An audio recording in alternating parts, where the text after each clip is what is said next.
The year was 1924, Boston, where a new museum exhibit had just arrived from the port of Alexandria in Egypt, and with it, the long shadows of mystery and dark ichor.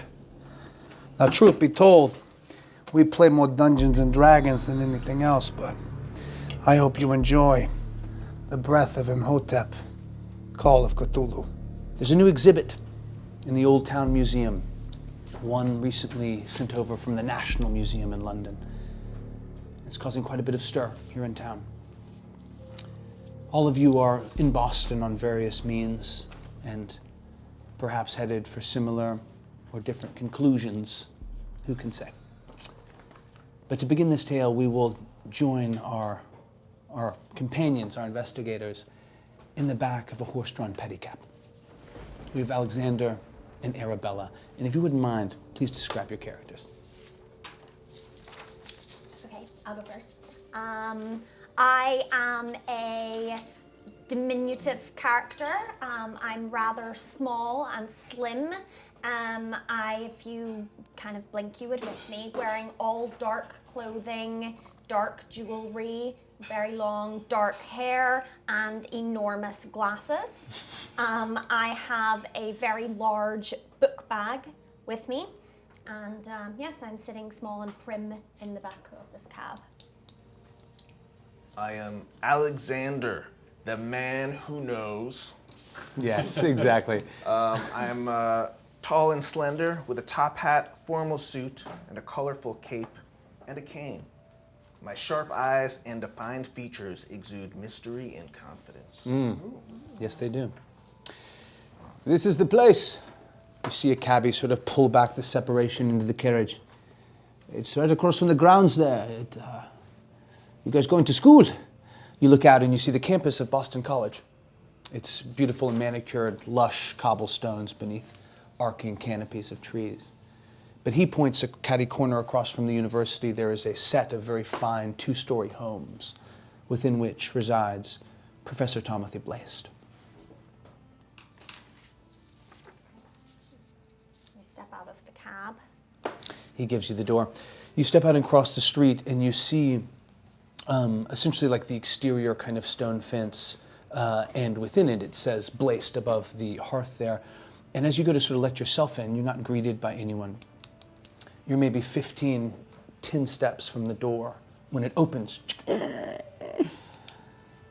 A presto, fratelli. And stepping out is a man in a dark half cape. He has a thin mustache, slicked back hair, graying at the temples. He sizes you up as he's sort of setting his own cane down, Alexander. Buongiorno, amici. He walks by, he's flanked by another man in a gray suit who eyes you, clean-shaven, hair slicked back. They walk by, take a right, head down the street. The door is left ajar, unclosed. Question, have I met him before? Give me a history check, or give me a current affairs. Current affairs. That's not is that education? Education would apply. I guess natural world wouldn't. Yeah, give me either just a straight education roll or a history roll. I think that is gonna be education then. Oh, I failed by 2. I'm not gonna spend luck on that. Okay. Striking figure. You think perhaps if you had seen him, you would remember him, or is it just one of those faces that pulls at you? Oh dear. A woman sort of comes up. She's older, late 50s, apron somewhat smudged. Hello there. Are you here to see the professor? Or are you with that gentleman? Yes, we know we're here to see Professor Blast. She's looking past you. Expecting us. Come on in. Arabella? Yes. Mr. Conlon? Yes. Very well then, come. Thank you. I thought that, well, it doesn't matter. She opens the door. I know what you thought. She like double takes to you and like kind of smiles, like somewhat charmed. The door opens and you see within it, it smells, quite rich, but somewhat like dusty. Like well kept, but kind of like your grandmother's house. Lovely. And across the way in sort of a deep-set den, you see rising, also late 50s, graying, very wide gray mustache, Professor Blast. Well, hello there. Hello, sir. It's good to see you again. Good to see you as well. Thank you for joining me. I know many people try to take up your time. Thank you for carving some out. Come in. Nancy, some chamomile and some cake. He sort of moves through the den, like needlessly fluffing pillows and kind of eschewing you guys to sit. Well, first off, how are we? I haven't seen you since you were back from Madrid, I think it was. I hope your performances are going well. Quite well, thank you. I hear some things from time to time in your book, young lady. I hadn't considered some of the things proposed. It's been quite a lot to digest. Yes, I know, and the plain brains have sure been discussing it. Oh, the plain brains. I like that. I need to join that mailing list. So I'll make sure you're added to it. It's very exciting. He walks and sits kind of between you on this low-set chaise, and on this coffee table in the middle, as Nancy now comes in, sort of the clatter of light saucers and the setting of a teacup and kettle. You see already there laid out a small 4x3 ivory box. The top of it is a stave, and crossing it is a sickle. And the top of it is made apparently of turquoise. Thank you for the tea, Nancy. Oh, what a day, what a day. You know, the museum and the university, there's a lot that is coming into convergence, but we have accepted an exhibit, The Breath of Imhotep, from the National Museum in London. It is said to be beloved even in ancient times, for Imhotep was as a god. But it has sparked interest outside of the field of strictly academics. I understand you two are going to the opening tonight. I plan on speaking. Might we go together? Looking forward. Absolutely. Good, good. Then perhaps more of this will make sense. He starts to lay out in front of you a sequence of letters. And if you guys wouldn't mind, give me either another education roll, or psychology or psychoanalysis. And the results will be different based off of what we roll, or what you choose to use. And Nope. education. Oh, okay. I got a 37, and Sweet. I can do that as a half. What does that mean? Well, half would be 32, huh? Okay. Oh, yes, that's correct. So. But regular success is great. Okay, cool. So you guys take this in and you see like all these notes, they're handwritten. You're not sure if Professor Blaise laid them out or not, but it describes details of what they're calling the Great War, of essentially the British soldiers being in North Africa, there being sort of a struggle to either protect or abscond with, kind of depending on who you ask. And some of the people involved there and some of the people subsequently writing these notes that have been passed along with this exhibit describe blinding sand and yawning earth and moving these objects and finding themselves moved through time and plane. It's what made me think of first when I read your book. The idea of multiple things happening at once, but across different times. Anyway, have either of you seen something like this? And he lays out two like long pieces of like petrified wood, cypress, oak, something. They appear to be like hieroglyphics and rune work. If you guys have any occult, library use, or history, you can roll that. I would like to occult. What does it mean when it has a percentage next to it? What do you mean? Like occult 0.5%. Oh, because if you didn't take any, you would start with a 5%. Oh, right. Okay. And that so goes for that's all of just- you, which will be in if you didn't put it in. Like there's nothing into track, but you have 10 naturally, because everyone does. That's a success, barely. Okay, excellent. Nope, I love it. You guys just see Alexander's just sort of like really like over his teacup, like everyone's like sort of moving around it, but perhaps Perhaps his smoldering focus is turned inward. However, Arabella, you look at this and you see a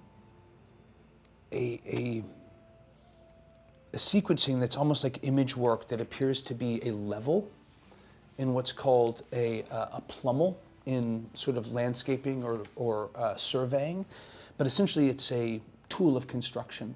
Mm-hmm. And you see it along with the symbol for divinity and the symbol for either gold or immense wealth.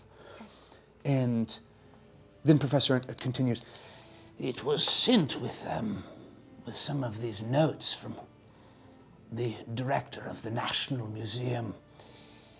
Apparently he was very troubled either to see the exhibit go or perhaps to steward over it. It's unclear, but the other half of some sort of message is on the actual sarcophagus. Perhaps something we could examine tonight. Last but not least, on this tour of trinkets in my home, you'll forgive me, we don't get a lot of guests. Nancy! And you see she's like poked her head around and whips it back. This was dropped off by a gentleman I've never met before. A figure that left before you arrived. And he slides forward the box with the stave and the sickle on it. It's from Cairo. And as he starts to like fit open the top of the box, we will jump to Merchant Street, where in the back of a taxi cab is Bessie Taylor. And Bessie, you've been in Boston for about the last 12 weeks, 6 of which were rehearsals, trying to get ready to open up Showboat, and now you've been open for about 5. And it's up to you. I mean, I think comparing New York and Boston is a timeless undertaking. But there's differences, and perhaps some that kind of drive you nuts and you miss about the Big Apple, perhaps some that you find charming in a new way. Only you can say. But as the soft jazz sort of comes off of this radio, and this cabbie starts to pull closer to Old Town and the museum where he's taking you, you see him sort of move the rear view. Yo, I'm sorry, I just gotta ask, are you Bessie Taylor? Yes, I am. I thought so. I take my kids 2 places, the theater and church. That's the type of thing I believe in. And I gotta say, miss, what you've done, what you do, is powerful. Oh, thank you. It's always lovely to meet a fan. You got one in me. Howie Banks. It's a pleasure. I mean, Pleasure, Howie. I'm gonna have to retire this cab. No. So, you going downtown for this big party, or what's going on? Yes, Howie, they've asked me to perform at the opening for the exhibit this evening. My goodness, they should be so lucky. Oh. My God. Well, that's got to be something. It's what? It's the Opera House downtown. Yes, it's at the stage in the Opera House. The acoustics are beautiful, so I'm very excited. I've never performed there before. Okay, well, that's a nice part of town. It's old, but it's got some history. Mm-hmm. That's great. Well, good luck. And should I wait for you here? You see, he's now sort of like starting to look for like a curb, and he pulls up. The engine's idling. It's no problem. I can. Maybe just until I get inside. Okay. That'd be lovely. You got it. Good luck. Break a leg. Yes. Thank you, Howie. And you see him like hop out and pop the door for you. And he's mid-30s, kind of rough shaven. You see him kind of like taking his hat off and sort of brushing it back. But he bobs his head as you walk by. And as you move through the streets, there's an energy and a movement to the populace, Bessie, that is kind of contagious. I mean, you're probably preparing to do something you've done many times, so maybe not that daunting. But you find the streets themselves kind of pulsing. And if you wouldn't mind, give me either a spot hidden or a listen roll as you approach the exterior. And just for clarity, it is sort of like this kind of downtown, like there's a theater there, there's the Opera House. Much of the event in the gala is taking place in the Old Town Museum, which is sort of in the center of this kind of large gazebo. But your choice, either spot hidden or listen. We'll do spot hidden. Cool. You're like, no. And who needs, right? You're like, as you watch, you see several people looking at you, and you're like, got it. I do look great. I should get inside. You look back, you kind of get the thumbs up from Howie. And you're crossing away, and you see coming out a representative, one of the assistant directors of the museum, the individual that set this up, a woman by the name of Sybil. She's about 500 feet away, kind of descending from the museum, is looking for you. And as that happens, you hear a little voice. Oh, miss, can I clean your shoes for you? Oh, I'm so sorry, darling. I don't have any cash on me. Oh, well, at least let me wipe them down. You got scud on them. And you look down, and indeed, like you have like this almost like trace of grease across your shoes. And you look back, and they're whatever color you say they are, but they're immaculate or were. Yet indeed, you see this foul tracing across your footwear. He drops down. My mom would be mad at me if I didn't help a lady, so please. He starts going, and he looks up at you, and you down at him. Are you the lady that they put the big flag with the picture of outside? Yes, darling, that's me. Man, I think my mom sings your tunes sometimes. Maybe I get your autograph or something. She hasn't been feeling too well. I tell you what, I'll trade you an autograph for the shoe shine. Okay, yeah, you got it. And he like pops to it, and it gets done. And as you sort of pull out a business card of a publishing agent that you were never going to call back, you sign it and you extend it to him, and you see emotion brimming in his face as he starts to take it. He's like, Thank you. My mom's gonna love this. and he tucks it down. And you hear, as his eyes widen behind you, and he starts to turn and run, his feet kind of pattering down the street. Oh my God, I'm so sorry. Was he bothering you? Get out of here! Shoo! Shoo! No. He was fine. It was lovely. Well, There's no soliciting! I'm so sorry. It shouldn't have to be like that. Bessie, look at you. Give me your arm. Come with me. Sybil Shepherd. So good to see you again. Thank you for having us. Nice to meet you, Sybil. and she kind of gives you the crook and starts to try to like get in with you, and it's up to you, but is a lot. And as she's leading you up the steps, we'll jump to the eastern part of Boston, closer to the harbor, where a menagerie of supernatural curiosities is open for business, as it is most days of the week. And Emilio, you are just wrapping up a reading with a very old and interested woman, Betsy Sodenheim, who's wiping the lipstick off of your caramel skin. Oh, Amelia, oh, where would I be without you? You've set my old heart at ease. To know that there was nothing untoward with my grandson's death. I knew he wasn't drinking and driving. You've set my heart at peace. He was a good boy. He was. He was a good boy. I didn't know he spent his last days in prayer. The rosary every day, all day. She goes to sort of grip your neck and force another kiss on you. Just give me a dexterity roll, if you wouldn't mind. Let me see my dexterity. She's trying. Let me get out of here. All right. My dexterity is... Which am I rolling? How do I roll on the roll? So dexterity, you roll. This is the tens digit. This Cool. is the ones digit. Awesome. You gotta roll lower than 70. Cool. That is an 80. All right. I did. God bless. I love it. That is a fail. I think I think we're like 1 for 9 Oh, that's so right. far. That's right. It's up, not down like Yeah. D&D. Yeah. Yeah, exactly. You're like 100.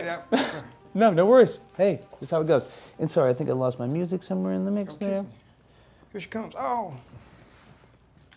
Gotcha. You're getting kissed.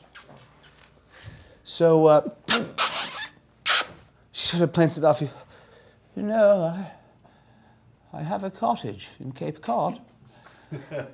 It's not much, but it's private, discreet, has a beautiful view of the ocean. Now, those are all things I do like. I also do like the look of you sometimes. Maybe you by the ocean. Now, that would be a view that I would so much She enjoy like to clutches savor you. on. Come with me, Emilio. Come with me. Now, you know I'll have Winston drive the Cadillac up there and leave the keys in it. when the time is right and the situation is correct between our hearts, This time is now. we'll meet The you situation right is right. I am in the middle and exhausted from this seance with your grandson. I have to be replenished. I can't just jump from seance to a life of romance. It I've takes a spent- lot out of me. A lot of time replenishing. She traces a finger across your chin. And give me either a fast talk or a charm roll. Just to see how this reconciles itself. Let's see. You succeeded at a Oh my gosh. skill, so you should check Thank you. the skill you succeeded at. Okay. That little box there. And that's the rad part of Cthulhu. Even if you push the roll and succeed, you still get it. But you'll use that in between sessions. That's what's called the development phase. Although this is designed to be a one-shot. So here we go. What'd you roll? I'm gonna roll for charm. That's a 15. What do I grab here? That's the same. It's Yeah, these D100 pretty much always. All right, cool. Good luck. So you're two off. You could spend luck, but yeah. Oh, you have very little luck. Yeah. No, listen. No, look. No, I am not as charming as I thought I was.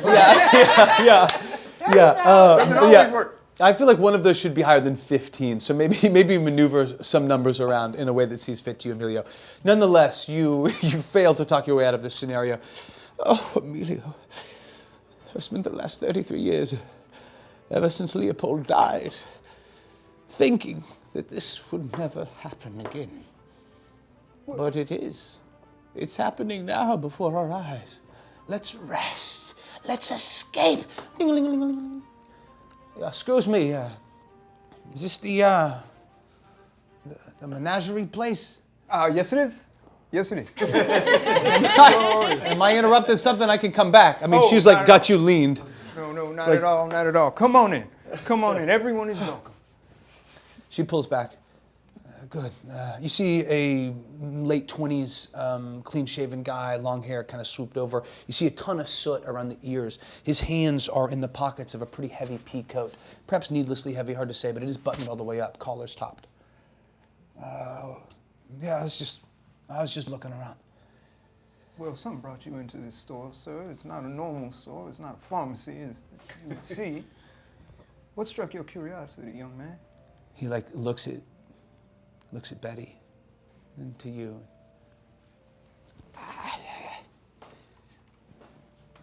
I worked with a guy that said he came in here, got something that could help him sleep. Now, you know, pharmacies got lidocaine and No, all sorts of things.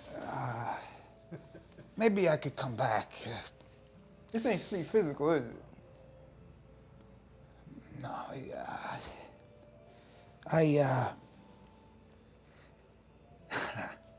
I swear I'm not crazy.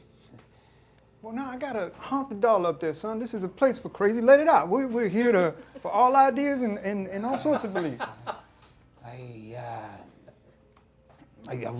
was doing some stuff for work and I had something happen. I kind of had some. Now, son, you started with your friend and you're talking about yourself now. No, it's just a couple of us, but I'll just talk about me, all right? I can't sleep without having the same dream. But I'm telling you, it's not like it's a dream. It's like I'm there.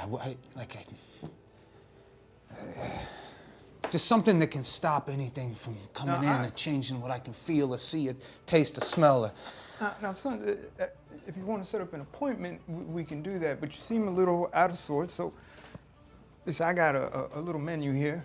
I got a little protection spell. Maybe you need something to help you sleep, just to calm down your worries. Maybe you got all sorts of gremlins and. How about that? Yeah. Sleep ward. Yeah, That sounds there good. you go. I got some roots here. Let's see what we got here. What can I roll to sort of present him with something? Let me real quick see your sheet. Yeah. Eddie. Let's do a quick keeper check. Out of courtesy and respect. Got it.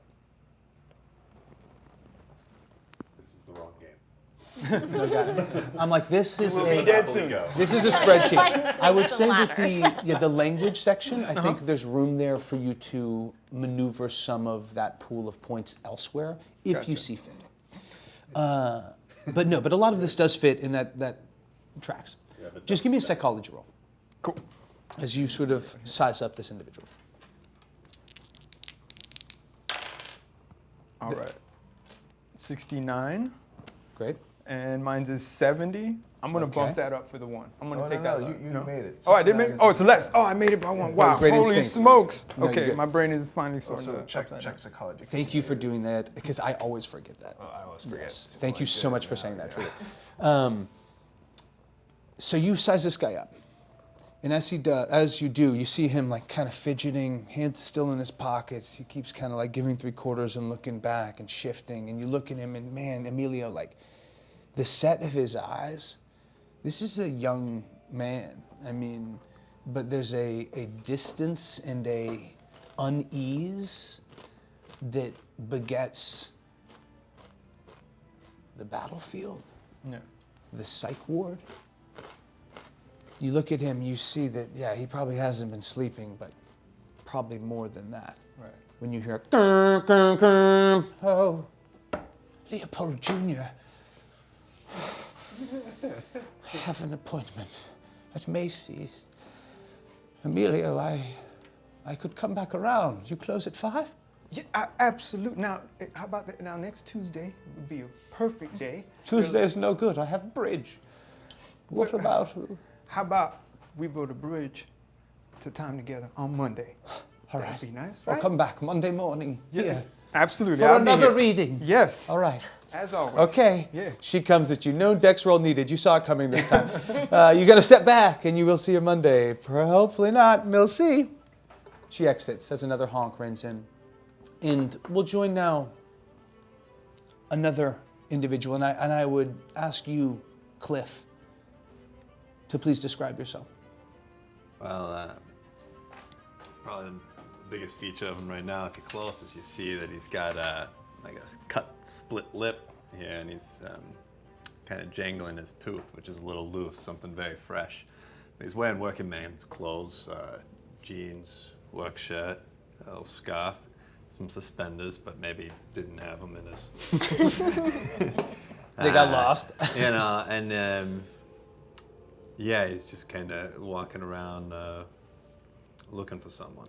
He's got a little satchel, which may or may not have a thing in it. And yeah, just kind of walking with a little purpose. But he's 30-some years old, and looks like he's had kind of a hard life. His arms are a little, for a working man, his arms and his hands are a little malformed. They look like they've been broken in certain places. Not recently, but a long time ago, you know. You walk down, and you're close to Kingston Street, kind of just off the docks. And as you're leaving the field or the regional office of the union boss that called you in, explaining the situation at the docks, the maladies that had swept over, the concern amongst these hard to shake men. Right. You were given a name, possible location, a menagerie of oddities and curiosities. Oh, really? Yeah.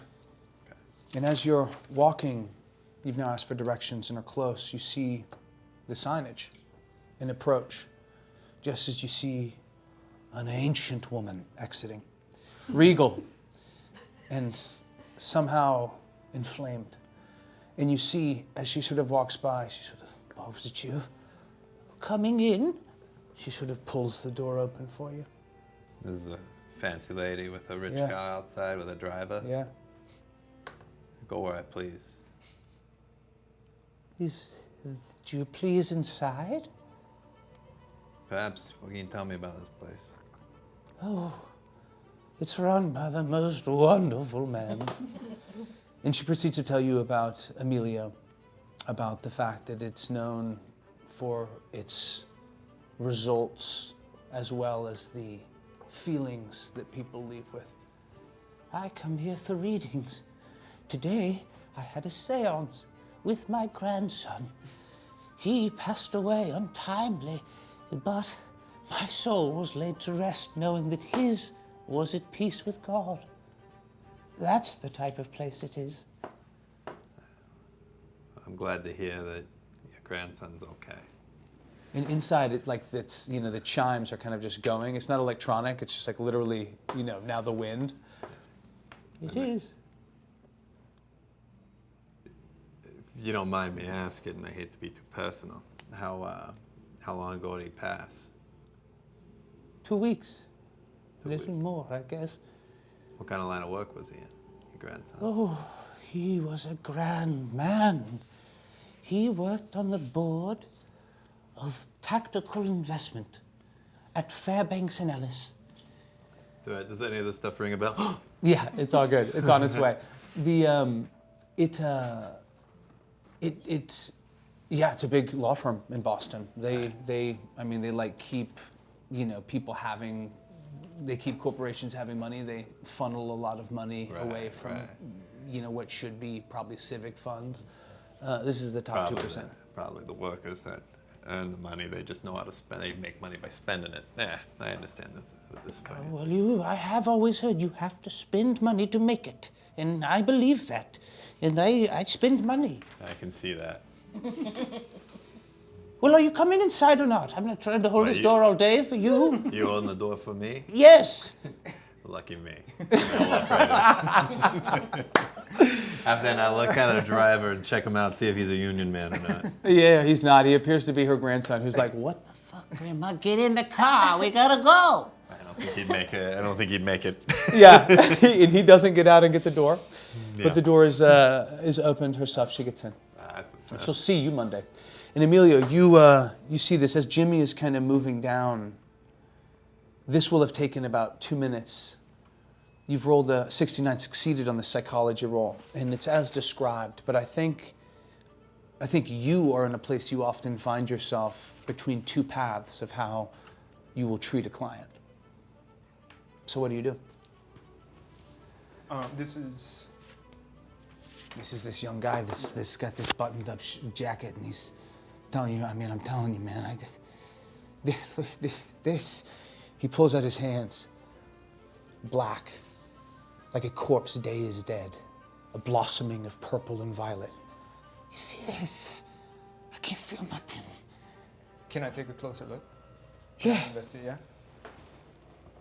And I'd say give me either an occult, a medicine,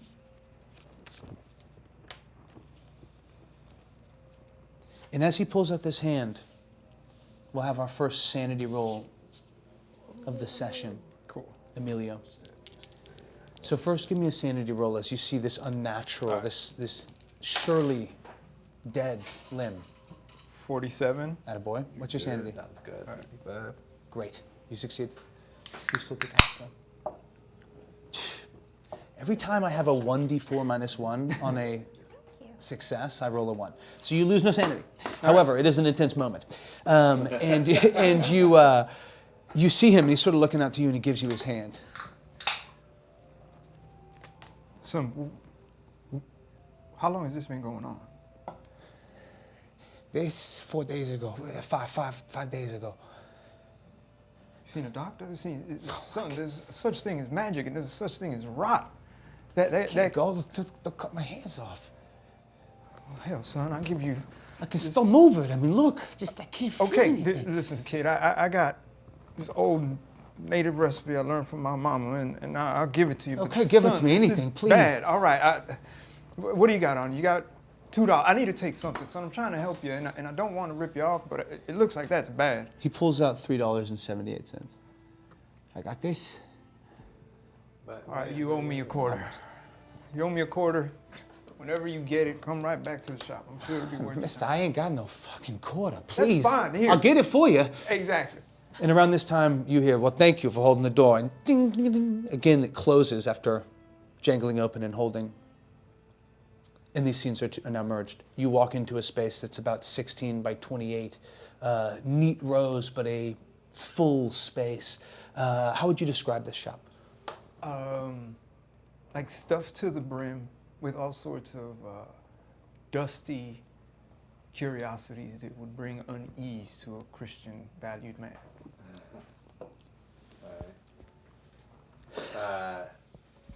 Does it look like I know cons when I see them, right?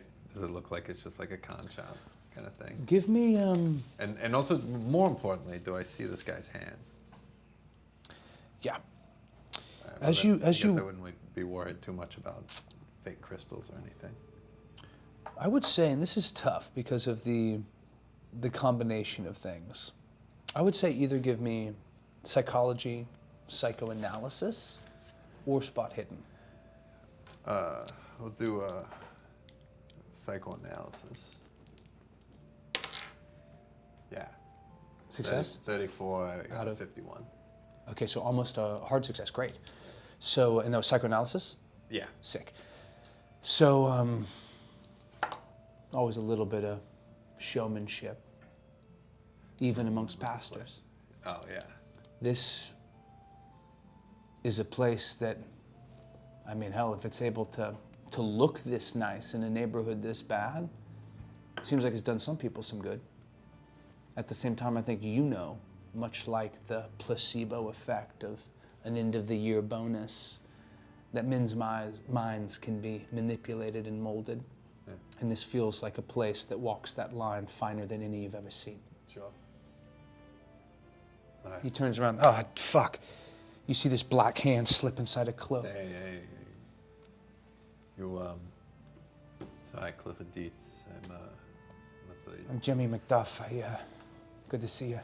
Gee, this is fortunate. This is who I'm looking for. You were down at the docks a couple weeks ago. When did this happen? Sorry, it was like This was like a week ago, yeah, exactly. a week ago.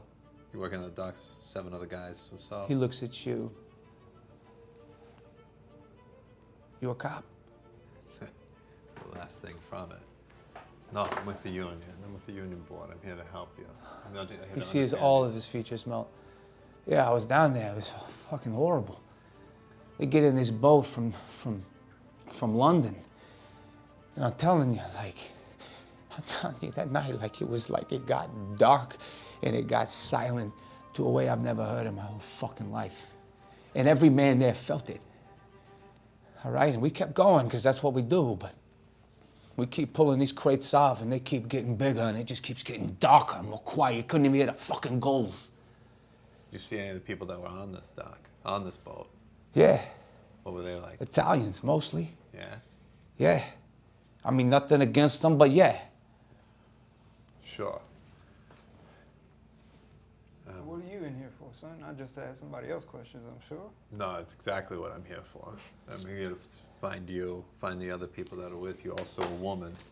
And sorry to bother you. You sound a lot like a cop talking about finding people, young man. If you don't want to be found, you stay right in here and we'll see that this man finds his way out of here while we take care of your situation. I don't want any trouble. You probably... Whatever you said your grandmother cooked up, whatever you could do there, I'll take it, okay? Please. Not a cop. You know Mr. Stanzieri? Yeah, he's the director. He's a good man. He's the one who sent me here. I'm just here to find out what happened, who did this to you, so I can get to the bottom. Who did this? It was whoever the hell sent in this shipment from London. Where's the shipment now? The museum, Old Town. Do you know a woman, Janice Hopkins? She's a chef over there, cook. Yeah, I think his son's a shoe black. He hangs around. He comes with us sometimes. She comes and cooks. She lost her husband. He was a longshoreman. He died last year. Yeah. He died. All right. She's not You doing haven't well. seen her around, have you? No, I haven't. No, she's missing as well. What is he selling you? Do you have something that can help him? I'm selling a cure to this young man. Much to what ails him as opposed to you adding ailment to what ails him. Hey, you Anyway, got young caught- man, as I was doing you this favor Please. and undercharging you for my Please, wares mister. and my talent and gifts and knowledge, Yeah. I would like to see you on your way. Have a blessed day. No, please, man. Whatever you need. Shut up. Here it is. He's a Outside of 278. You got it. Now take that. There will be instructions written on that scroll. Now you are not to miss any of those And you're treatments. handing him something now? Yes. Okay, is it sealed? Yeah, it's just a little like velvet bag with the roots he'll need, and there's a little scroll in there. He like There's a opens little it. spell, yeah. Or his treatment. Okay. Great. He takes. Okay. Yeah. Yeah. Great. Good. I think this is going to do a world of good for you. I hope so. Some of the boys ain't doing so well. There's a lady. Her name's Miss Basingstoke. Basingstoke, maybe? Supposed to be like a whisper or somebody like you, but I feel like there's something on me, like in me, you know what I mean? Like, look at this. You could touch this. I don't feel anything here. Nothing. I can't work. I can't do nothing. I understand what ails you, but as these things take time to conjure up from the spiritual system, so they will have to conjure You can't away do this for into me the here? ether. Son, this is a process that takes time. I am merely a vessel for the cure, but I am not the cure maker himself. What does he do? He'll take this powder, mix it up with a little water, and rub it on his hands. That's all. If you want to add a little laudanum like I do, it should be quite enjoyable of a process. Now, I will say this. I'm here to help what ails your spirit, son, but if that is coming for your spirit, it's out in this world now. That's the world of a doctor, son. I go over there, choo-choo. I'm your conductor to the other side, but here, that is not normal, son. I appreciate you giving me this. All right. Now keep that clean and do your best to... You have any more of those powders? Maybe you can take them to his friends. There's about 7 of you, yeah? Yes. 7? Yeah. With hands like that? Probably. And an I 8. ain't seen any other fellas. You live around? This is your place. Do you know this person, Janice? She lives near the old town. She's close, and he Yeah. starts giving you directions. It's like you're like 2 blocks from Right. where this party is happening. There's a huge event happening at the Old Town Museum. Miss Hopkins is described as being about like a block past that, kind of other side of where the museum is. And as Maybe that if sort you of give him a little more, he can take it to his friends. They can all be helped out and healed. I don't feel comfortable just giving medicines away for things I You'll might need to not pay for it. understand. It's not about the pain. There's things I don't understand right now. Did you see that young man's hand? Listen, you want to go to the other side and talk to your grandson, I can do that all day. Whatever he has come out of the other side, in my understanding. If this is true, if this isn't some sort of weird bacterial thing you caught on a boat, all of you get scabies. no, we I didn't. understand that might be scabies. I don't know your line of work. But I will say this. If there are other men like you have to talk to a doctor. This could be the bubonic plague for all we know. I will tell you this. That hand is not something to be trifled with, son. Look at it. There's pus. There's rot on it. And son. he's like, you know, he's like pushes like deeper in his pocket. He's like, I ain't going to no doctor and having my hands chopped off. Well, son. And as that happens, oh, give me a sanity roll, I'd say, as he pulls both hands back out. 24. Okay, great. Pretty sane. That might be a... Yeah. That's a... Another that fucking beats the one. half. Another one. Great success. So as you guys are sort of discussing this, you guys hear kind of revelry beginning to gather. I mean, it's like midday. And we'll jump back to blocks removed from this, Boston College University, and the provost's home and the director of this Old Town Museum, Timothy Blast. They say this arrived this morning from Cairo. I am a man of some means, but I recognize the sigil of Osiris when I see it. He taps the turquoise. It's that. I don't know if I have the metal to induct a thing like this, but if we go together to this museum, perhaps you could help me deduce what's written outside this exhibit, and a little bit more clarity might be found. But now that I have some backup, perhaps we should see what's inside. This is always the best part.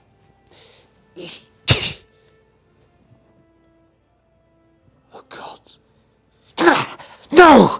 You see this flare of black shadow flash out from this about 4x3 box, falling and then shattering, is this turquoise top. Ah! Gods! You see a scorpion scutter up and down and fall. What was that? Cane trying to Yeah, give me either a strength or dexterity check. And both you guys give me a sanity check. Yeah. But give me either the strength or the dex first. Oh no. 87. Nope. All right, then sanity. Yeah, I'm good on sanity. Yeah, passed. You lose 2 sanity points. Okay. You lose a sanity point. No. It wasn't just this fucking scorpion jumping out of this box. There was that, but almost like all of the candlelight within this den bent inward in a moment as the lid was removed, sucking in. Shadows lengthened before this thing expanded in a bite. It was gone. What'd you roll on your dex or strength? I did not pass. On either? But you did on sanity. I Okay, did on got it. sanity, yeah. Fuck. Boom, boom, boom, boom, boom, boom, boom. Nothing. No fragment. Indentations in a thick rug. And what of the box? The top has fallen and shattered. And you see it now spill from his hands. Black dust.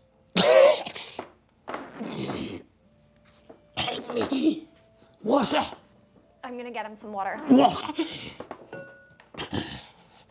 You guys look around. There's nothing. Nancy!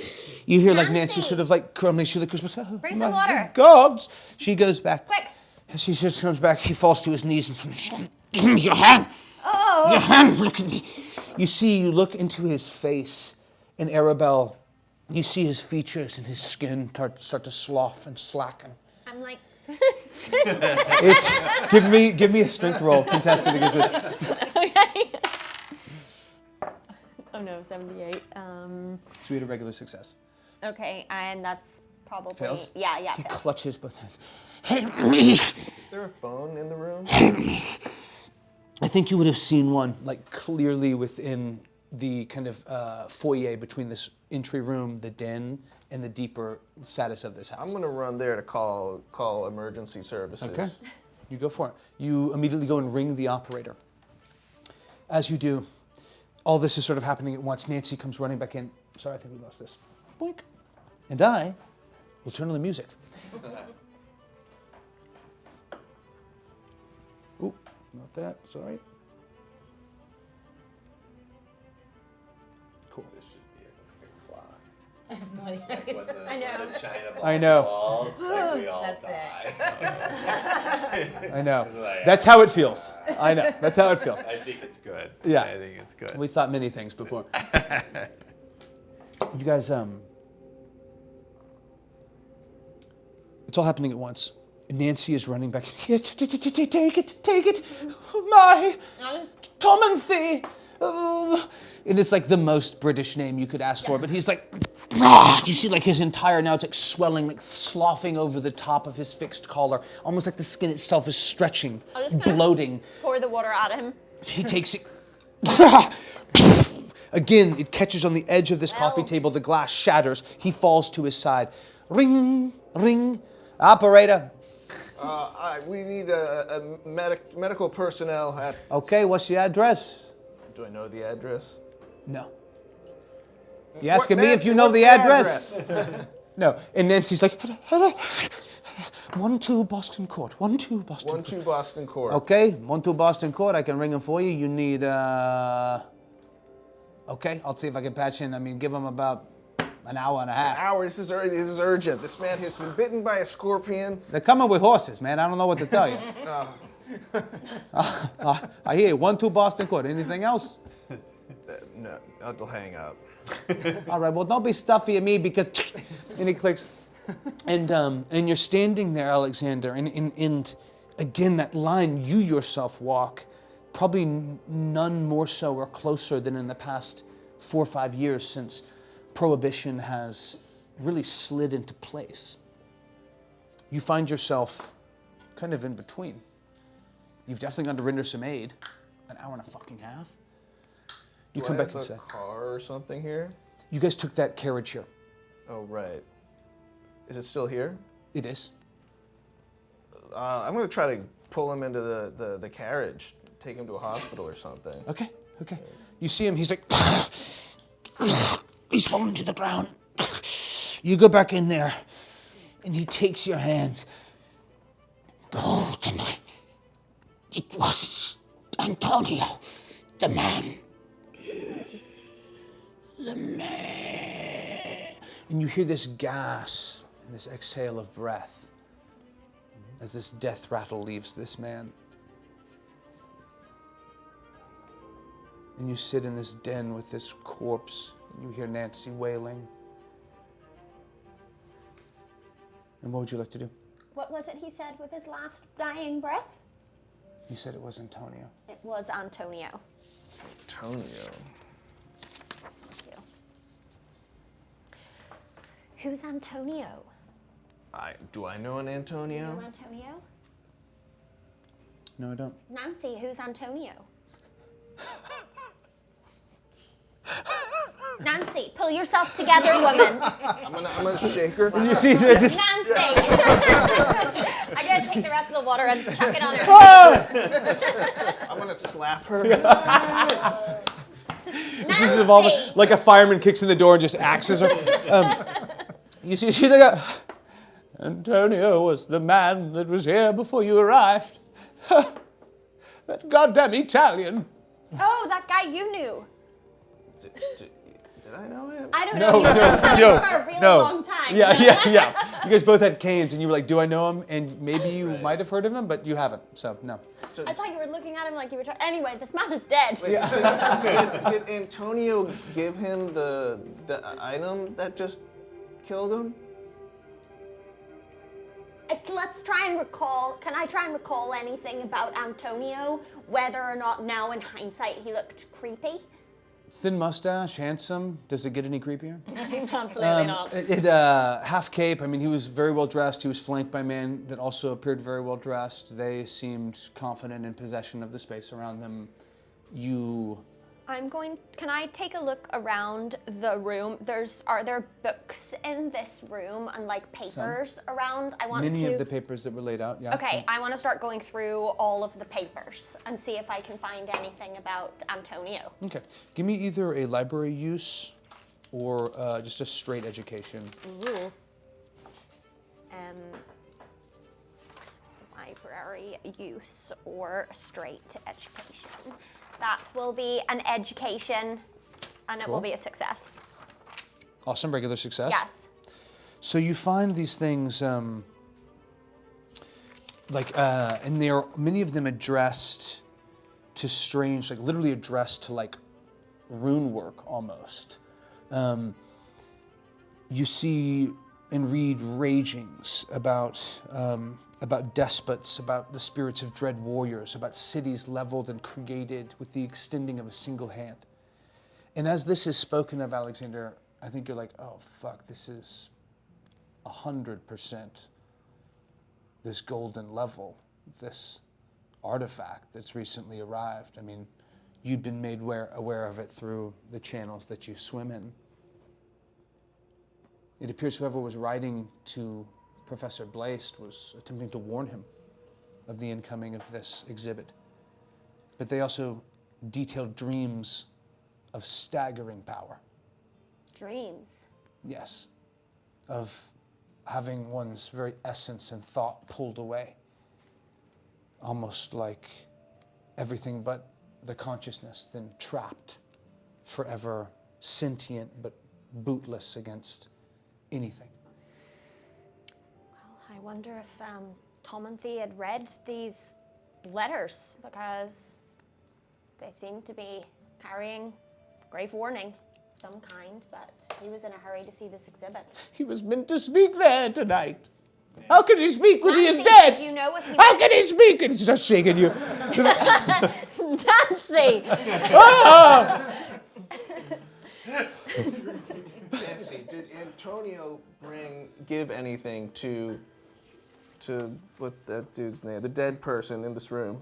Tom and Professor Timothy Blast, provost and director. Respected He professor. was a man of some means and greatly beloved. I don't know what that foul person dropped off or left. But yes, he came. He came with that sort of satchel by his side. He left with it as well. I don't know. Well, I think we should find him. God. Perhaps we should still go to this opening. I think we must. Perhaps we should stop the opening. Perhaps there's more scorpions inside, metaphorical scorpions. Oh, literal. Perhaps literal. I don't normally deal in the literal, but yes, perhaps. And yeah, Arabella, give me an occult roll. Okay. A success. Okay, regular success. So you take over these moments. There is much in the occult and much in the spirit world that is essentially almost like moving a radio transistor. It's accessing signals. It's leaving yourself open to them. And in this moment, especially sort of posthumously seeing this moment with this box, it's almost like a curse was opened. And that sort of bending that you saw, that sort of fractal implosion, is very common in great energetic movement. It feels like there is something amidst, something moving in this space. Perhaps in the space between the space. Mm-hmm. Well put. Yes, something is definitely amiss, but I think there's been something has been feeling strange. I don't know. I think we should look where we can't see. Indeed. And I think you guys step out, and I mean, you are not far. You're about a 10-minute less walk from this museum. We'll say you set out. And we'll grab what is it? There's one wood, or there are two petrified wood things? Yes. Flummels? Yes. And then is there anything left of the ivory box, or is it all shattered? It is, the box itself is still there.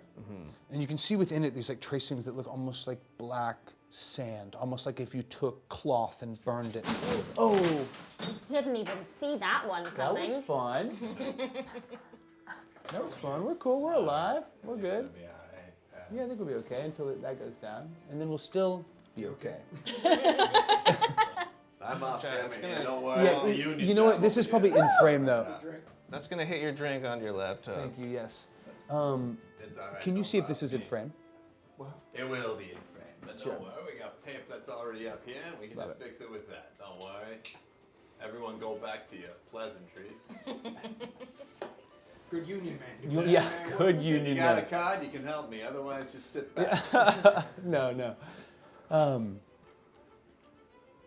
Yeah, and I think as you guys go, you take that wood, The papers as well. the papers as well if you'd like. Do we want to take the box?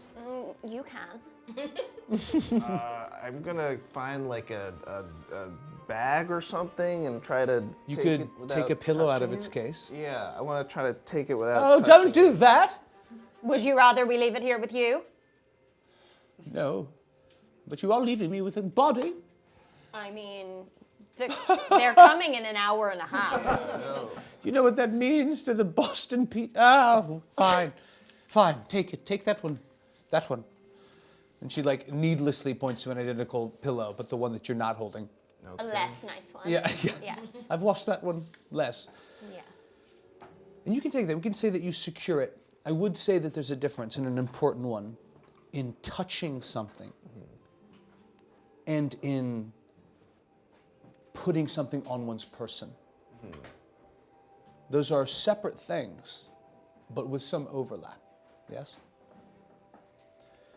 You guys make your way deeper into the old town. We now jump concurrently. That was my binder, don't worry. I at precisely at 4:30, will break into pieces and particulate in front of your very eyes. But we jump down just outside the outskirts as Sybil has sort of linked arms with Bessie. Okay, so you got to be careful in there because they could put you behind glass, young lady. You are it. You are loved. You are coveted. And we have you tonight. I mean every word of it. Is it true what they said about Frankie? What did you hear, Sybil? Well, I heard that they're bringing in some understudy for the rest of the role. You know that I was an actress. Oh, I got into marketing. I did fell not into know it, that. but I was for a long time. I'm sure you were wonderful. I was. Yes, Frankie is being replaced in the production. Was it politics? You know, Was he a Sybil, Nazi? No. Frankie was a dear friend of mine. He was Oh, not a I'm Nazi. sorry. It's okay. And we're speaking of him in the past tense, and I don't even know if that is an accurate way to... It's all very confusing, Sybil, so I'm not sure what to make of it. Well, any press is good press, huh? That's There's what that. they say. There's that. That is what they say. Because I can't get away from the news. It sounds like he had a show that was a bit of a stinker, but you talk to some people and it's like, no, it was a nightmare. The show? Showboat? Well, just the one night he had. You know, we all have those off nights where your brain's not quite clicking and, you know... You ever had a night where you started screaming on stage? No. Me neither. But you're right, I guess it just happens. You know, it's very stressful what we do, Sybil. Doing a new show, there's changes every night to the script, and, you know, it's not for the faint of heart. No, it's not. It's not. That's why we do what we do. Well, that's why you decided to do what you do. You're right. I'm sorry. You're right. Let me show you around. Okay. And she sort of swoops you in. And as she's heading that way, just for intents and purposes of all of us, I feel like you guys are headed to the museum. Bessie, you are outside the museum. Emilio and Cliff. Jimmy is interested in going because he knows that there will be some mentalists and spiritualists also at this exhibit. But he's also torn because he wants to go and try out what you've given him.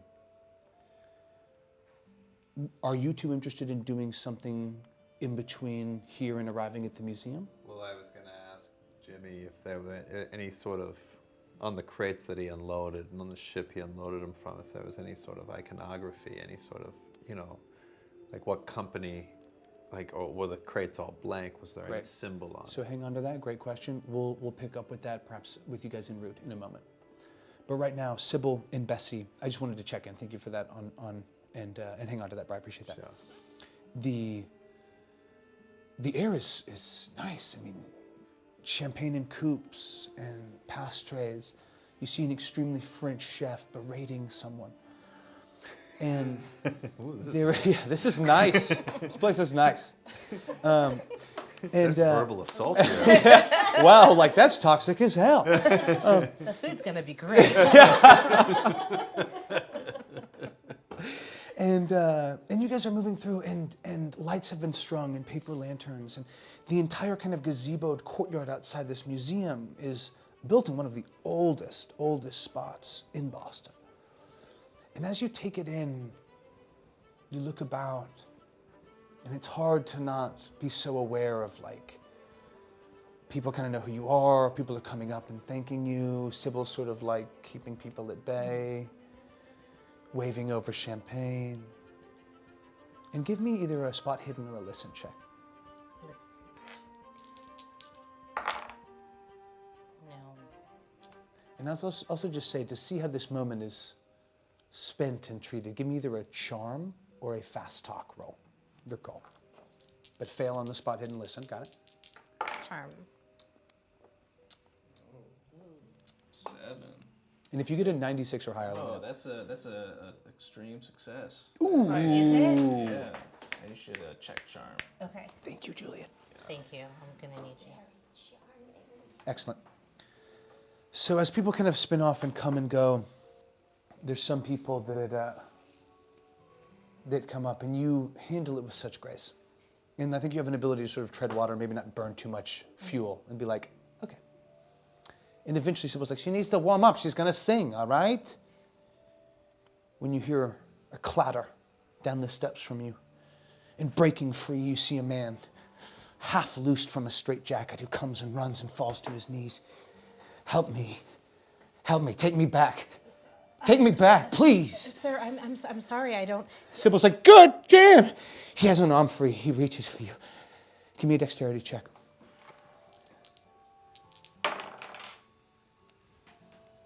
26. Awesome. Hard success? Yeah. Yes. Needed a hard success. Okay. You lunge back out of his grip and he goes prone just as a cop comes down and wham! Hits a billy club. You hear like a bone. Or more like, ah, shit. It breaks. Sorry about that, miss. Sorry. Come here, you piece of trash. Found a bunch of these assholes kicking around the dock. A lot of them have been brought where they need to be, but the wahoos, I'm sorry that they came close to you and yours in this fine event. I'm so sorry. He's looking at you, burning eyes into you. And give me a sanity roll in this moment.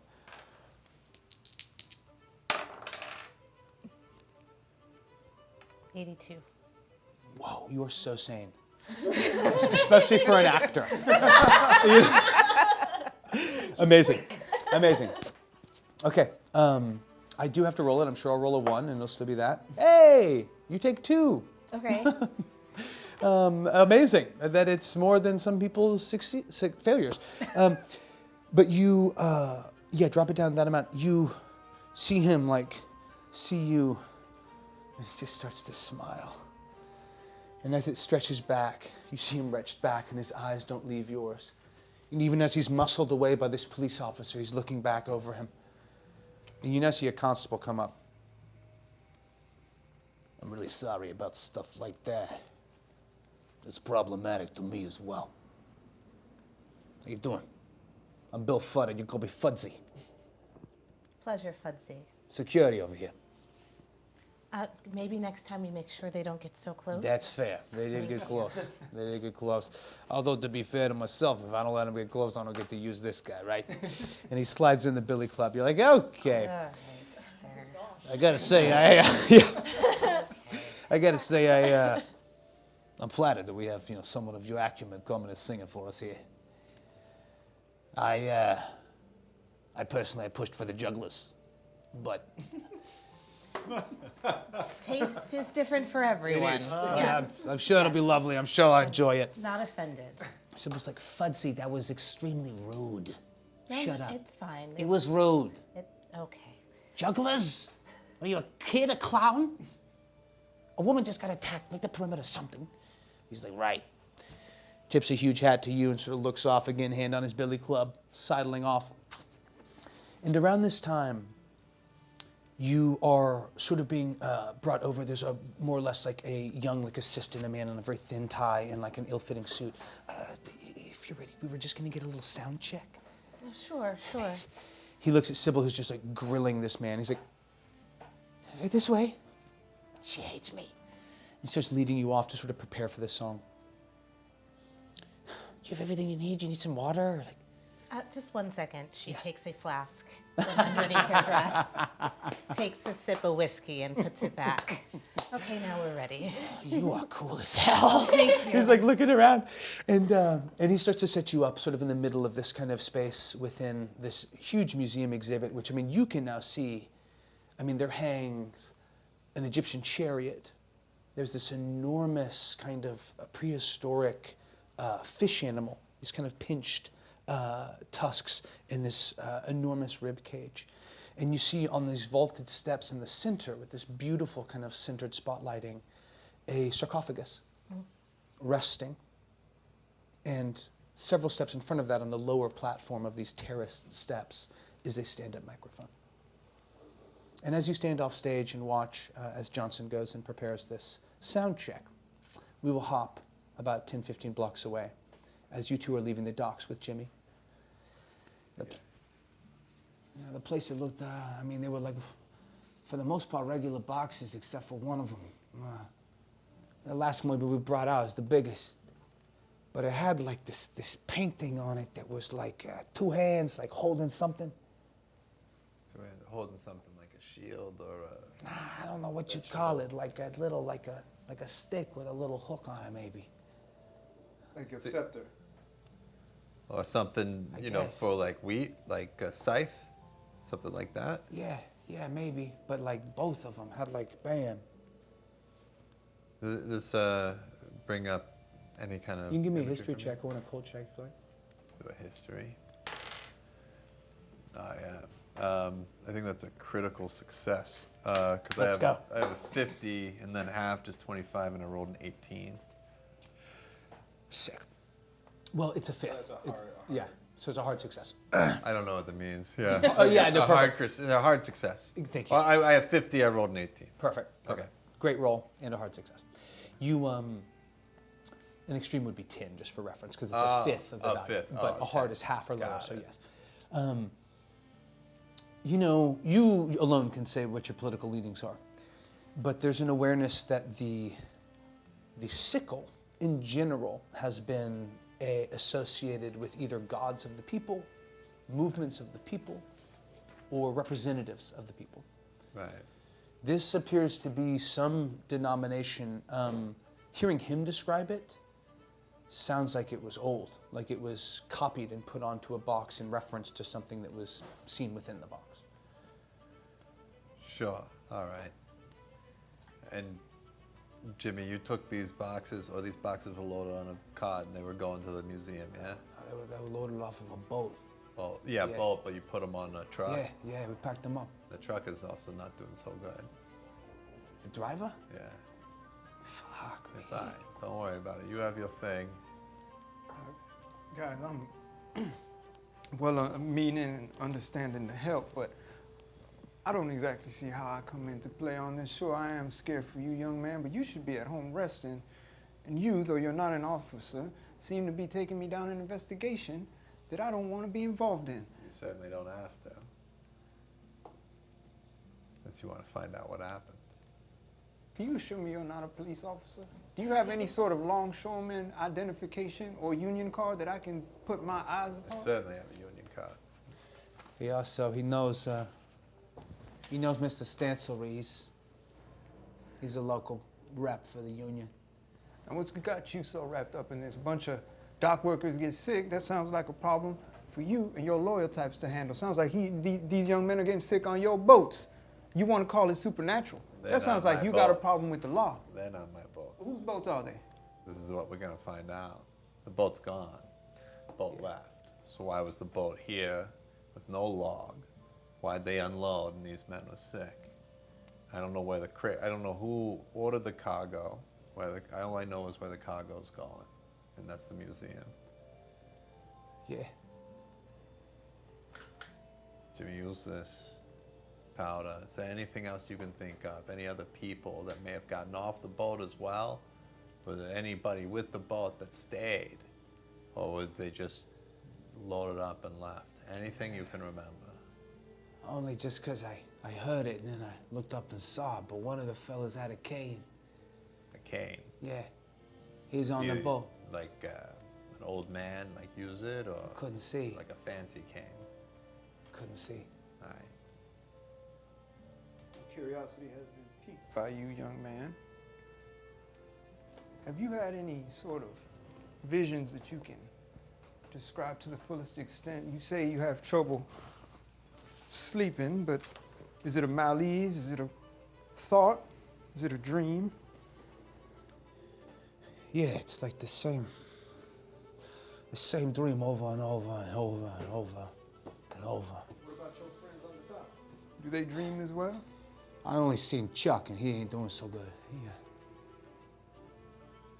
He cut his hands off. God. He didn't stop it though. Still black up to his fucking shoulders. One time I saw Vincici. I saw him. He was in my fucking dream, screaming. But it was like we were on that night, like all sound was gone, like our breath was caught, like we couldn't even speak. And I dream each night like it was that night, which is I'm unloading it and I feel it in my fucking bones. And I look over and people are talking to me. They're screaming. But I can't hear them. I can't hear a word. Who's talking to you? Other people you know, your friends, And family? Chichi, Chucky, and Frank, yeah. The boys that were there that night. All right, we got another 20 minutes. I'm seeing shit. I'm seeing shit falling. Young man, hold on there for 1 second. You have a lot of explaining to do. You come in here understanding that this is not just a simple infirmation sort of situation. See, if this man were just sick, you would have taken him straight to the doctor, just like his compatriots. But I got a feeling that you know something else besides just the sickness is going on, because if that were as easy as scabies, you vitamin C lacking shoremen have, then this would have been solved. But you come into my store, you walk me to a museum, longshoreman. What are you going to do at that museum, longshoreman? You're going to get on your boat where the water is and ride through the museum? First of all, not a longshoreman. Second of all, give me my union card back. If you want one, I can tell you how to get it. Third of all, you were the one selling medicine when I walked into the... That's right. You don't have to come in a with me. spiritual sense. But do you see a red cross out here, son? I came in here, someone gave I me got a this ghost thing. doll in the corner. What do you want from... Listen, I'm not here for you. I'm not here for anything you have to sell. Jimmy, you take that. And is there like a doctor that the union... Like, Yeah. I mean, it's basically like Jim. like downtown. I mean, it's like more or less the bin top equivalent. Like, Hey, Jimmy, you go see, I don't know the name of a doctor. Shepherds. Yeah, go to Shepherds. I know they cut off your hands. There's work you can do without it. Look fuck at these. yourself. And I show Fuck yourself. I'm not gonna let him do that. Well, then, Son, you can live a Stay life away without from hands, your- or you can live a life without All right, why you arms. giving And me it is this- not a choice any of us want to make, son. But I'm telling you right right. now. I'm gonna go and I'm gonna see if this works. And if it doesn't, I'm gonna come back and talk to you. And I ain't going to talk to no doctor until these hands fall the fuck off me. Stop. He turns, you see him like jam it back in, and he turns and he starts to walk. You guys in my mind have been like walking, maybe the direction of the museum, maybe not. He curls back in towards the area, towards the Stop. dock. He stops 20 feet away from you. We're gonna do a seance right here, for free. God damn it. You, not longshoreman. Give me your hand. You don't give me your hand, but you're gonna stand inside of this circle between me and him. Are you open? you can sell this to him. Well, you ain't selling much. All you're doing is talking while I'm the one doing the healing, longshoreman. So take your card, pack it up, and when we get to the museum and you gotta look at a box and a serial number, we'll call you. Now, son, is it okay if I try to place myself inside of your dreams? Fuck, I mean, yeah, I guess. All right. Will it hurt? Me more than you. Do I have to fall asleep? No, son. Because I'm not a napper. All right. We're gonna do this makeshift because it's in the street and I don't like doing it this way, but here we go. So for intensive narrative, Mm-hmm. I want you to give me a sanity roll.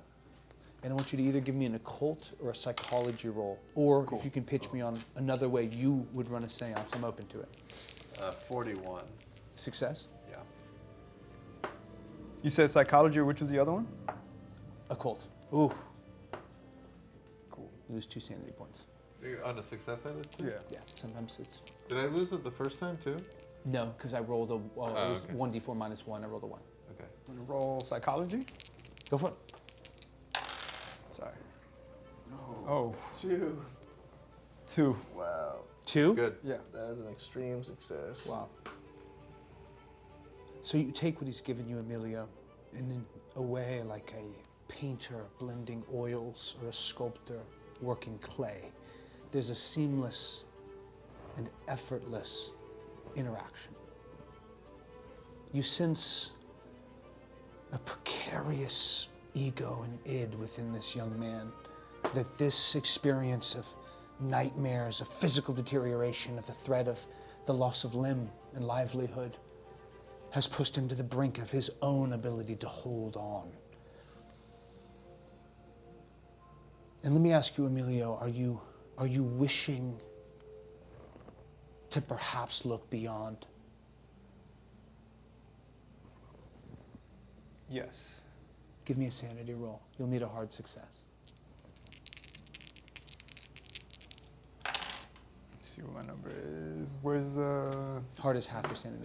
yeah, failed.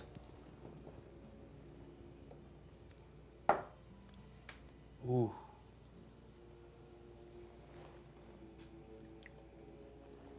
You lose 5 points of sanity. Nice. Here's what's interesting about losing 5, or getting to 5 in a day, is that it triggers what's called a temporary bout of insanity. And what a beautiful... Get your hands off of that. It's a union job. Yeah. It's like... And you know what? Maybe should we take a 5 here? A 10 at 4? Yeah? Okay. Cool. Then we will be back in 1 second. Babe. Hey, Where is babe. it? I can't find it. What are you looking for? I can't find it. I can't find my sing-song voice. What? I thought you just did the voice. No, babe. I drink the soul of the last actor that played the character. Oh my god. Oh. I found it. Your soul is mine. So much better. Can you clean that up? So we're back. Now, has it just been an image of me? I have no idea. Who knows? But we ended with many individual groups converging towards the center of Old Boston, specifically the Old Town Museum. Whatever new openings had brought these dark tidings awake that some of you have crossed over and back again. But on the way there, perhaps for reasons best explained, but perhaps the desire to step beyond, and also perhaps an empathetic connection. You gave a seance there on the street. And as you... I'm so sorry, did you fumble the roll? Yeah. Didn't you? Yeah. You rolled like a 98 or something. No, it was like an 80 something. Yeah. What's is fumbling like super bad? Oh, no. You fumbled, you lost it, and then you failed the sanity thing and took 5 sanity points. So you hear, Cliff, as Emilio begins describing the situation, the omens, what he sees, the darkness there, and you do see darkness, almost like cascading black sand, falling beneath his feet endlessly. What should be a sinkhole pulling him down, he just is levitating above. And you watch as Jimmy almost desperately thrashes, and with each movement of his limb, structures erupt out of the sand. Columns, designations of base, wall, roof, stonework as far as you could dream to see. And with each turn away, black sand, where there had been solid structure, creation, destruction, in one swift movement of the hand. Bless you, but Emilio moves beyond. And you see what was now 5 minutes stretching into 8, 10, 12. You clutch his hands. Do I see anything like crazy happening? You see Emilio starting to rave at Jimmy. Does it look? It looks like it's gone beyond like the con, right? Jimmy's tried to pull his hands back. Yeah, I'll grab Emilio and just try to pull him off.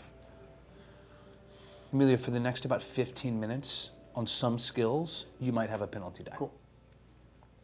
You come back, and I think there's an awareness, perhaps within your own veneer, you're like, fuck, I went there. Shit, man. I'm holding you. Hey, you all right? No. See, the thing is, I go there. The there does not come to me. And the there came to me. And that's not how this works. I go there, see? The train. See? I go there. Right. But the there never comes to me. And the there is at the museum, but it's here. But it was here, too. And it's... These boys, you should not go. Keep all of them away from the museum. You want to go? That's fine. There's going to be spiritualists there. I mean, this is a perfect place I got to go. Maybe they see something. Maybe they know. Maybe. And if you want to stop him, if you really do want to have some impact here, with a penalty die, you can make a charm or a fast talk roll or persuasion. Either of those three.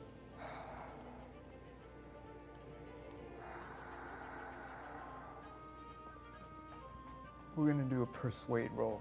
Okay, so roll the 10 dice twice and take the higher. Well, See if I have 10. As you do it, Oh, the 10 die twice. I mean, if you want to go, maybe you'd recognize something that came off of that. It might be helpful. Just saying.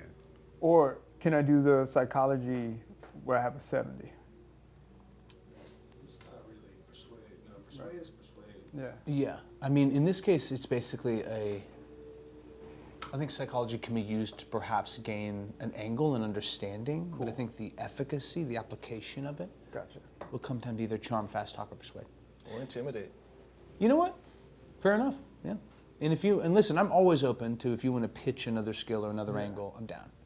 Just But, for it to make sense, I'm gonna do persuade. Okay, great. So roll with a penalty die. And I do 2 of the 10s, right? Yeah. Cool. 40. Uh-oh. Uh-oh. Not looking good. Oh shit, I did it. That's unclear. You need to roll this to determine what this is going to be. What is that? Don't roll a 0. Double 0. Yeah, you're good. So in that case, It's a 6. it's a It's a 46. Got it. What's your persuade? 54. Your persuade's 54. Yeah. Attaboy. Yeah. God damn. Wow. I don't fucking know. All right. If you see anybody there that's capable, it says they talk to spirits, even if you don't believe them. You see if maybe they could, I don't know, come by the office or get the card or something. They're gonna be in town. They see people. Come find you. Why don't you go get some rest? Okay. We have your address. I'm off McAllen Street. He sort of pulls back, and you see him, like, you know, about to pull his hands out of his pockets to perhaps adjust his collar. Think better of it. He looks both ways, and you can see him almost within 10, 15 steps, like he's become absorbed in his own paranoia. But you guys continue the remaining 6, 7 blocks towards this museum. And it's around this same time that Bessie is moving through her sound check, that Johnson is telling you you're good to go. That you two, if you'd like, if that is still the plan, are arriving near the kind of center plaza of this area of Old Town that houses both this theater, this museum, many of the old works. And I think we should find the organizers. sure. No, you guys are meant to be there. You guys see coming down the steps is a thin woman that's sort of in this red dress who comes up. You see her sort of waving and heading towards you. And as you do, moving towards you, almost like running, you see a woman in like a white button down and like a very flat vest that's tied in the top, like tied in the back as well. Excuse me, move. I'm so sorry. Oh, God. So sorry. Oh. She vomits, like splitting in front of you. And who has the lower luck out of the two of you? I'm at 40. I have 35. So roll a luck check for me. Okay. 36. You get 35, and you can't use anything. It's can't just use- fast. You need a 35. It's brutal. It makes those so much more painful because it's a percentile and not a tenth. You know. Anyway, okay. So you are like, oh shoot, and like you move out of the way, and you both do, and you see this woman beginning to retch again, and you kind of step to the side, and your heel catches, and you slip. And as you fall, you see them. I'm going to try to catch her. Okay, go for it. Give me a dexterity Dex? check. It needs to be a hard success. Oh. You can use dex or strength though. You land in it, and in this moment, as you see them beginning to retch, give me a sanity roll. I can't. Oh, God. Oh, okay. 19. Okay, success. Cool. I'm so sorry. Oh, fuck me. I'm so sorry. Oh, the chef's gonna kill me. I'm so sorry for doing that. Excuse me, I think it's gonna happen again. I start to sort of move past you.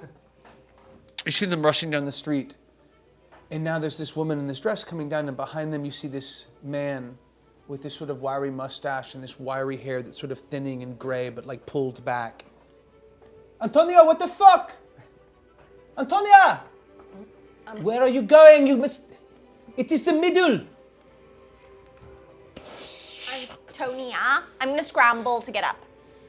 I'll help you up. Okay. Antonia? She's like 15, 20 feet. She stops. So Oh, God, I can't even ask her.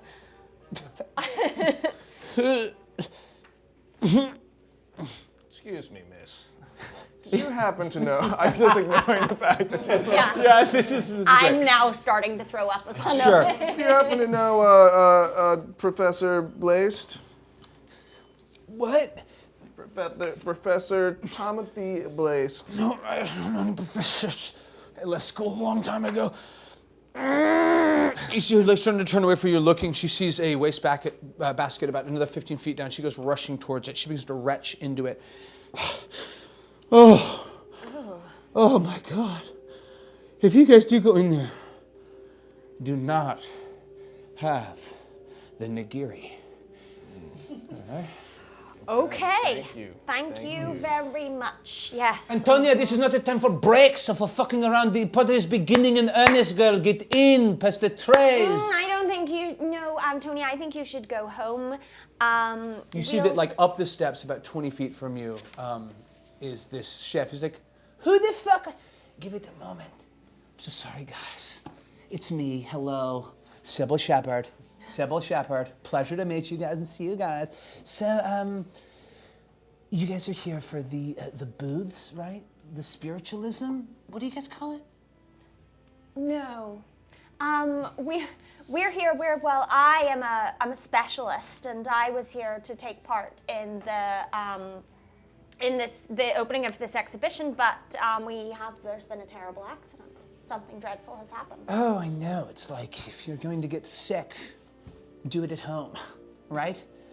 Right. I mean, I certainly agree. I'm sorry that you had to see all of that. Come on. Us too. But something terrible has happened. No, I know. I witnessed it. She nearly threw up on all of you guys. That I was guess she got me a gross. little bit. No, but the professor, he's dead. Professor Blazed? Professor Blazed. He's We giving have to stop this opening. He's giving the gala. He's dedicating it tonight. Well, I don't think he's going to do that.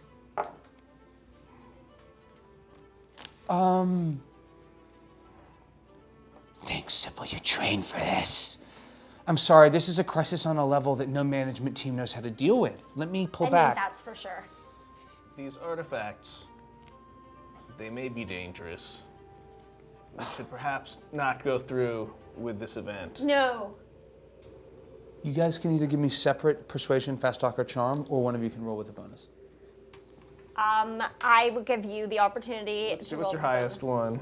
Because I'm very uncharming. Oh, what's my other option? Fast talk, charm, or persuade. Or you know what? Or intimidate? Just charm, persuade. I'll give you intimidate as well.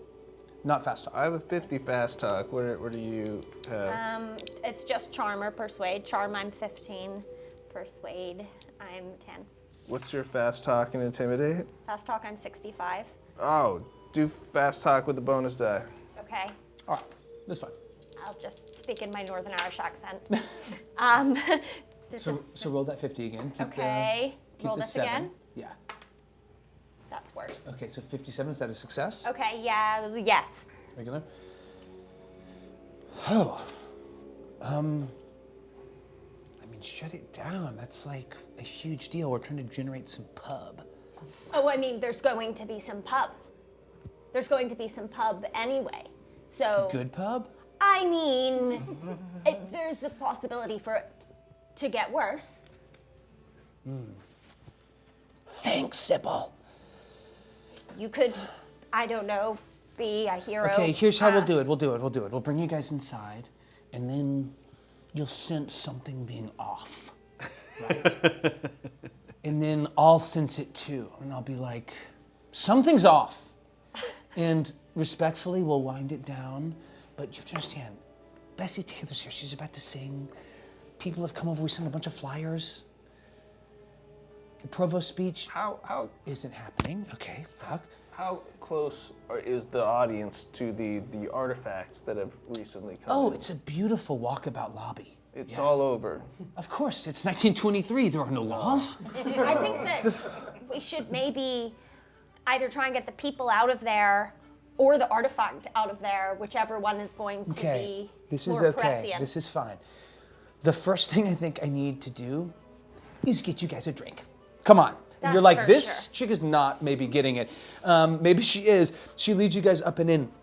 I need, as this is now kind of happening simultaneously, and you guys are now starting to approach, and you guys see spilling in, a fair amount of populace, people in varying degrees of dress. You see like a lot of families. I mean, people that maybe aren't like treating this like the black tie that it was billed as, but it is open to the public, and as such, there is a sort of a comings and goings that represents sort of the swath of Boston, shall we say.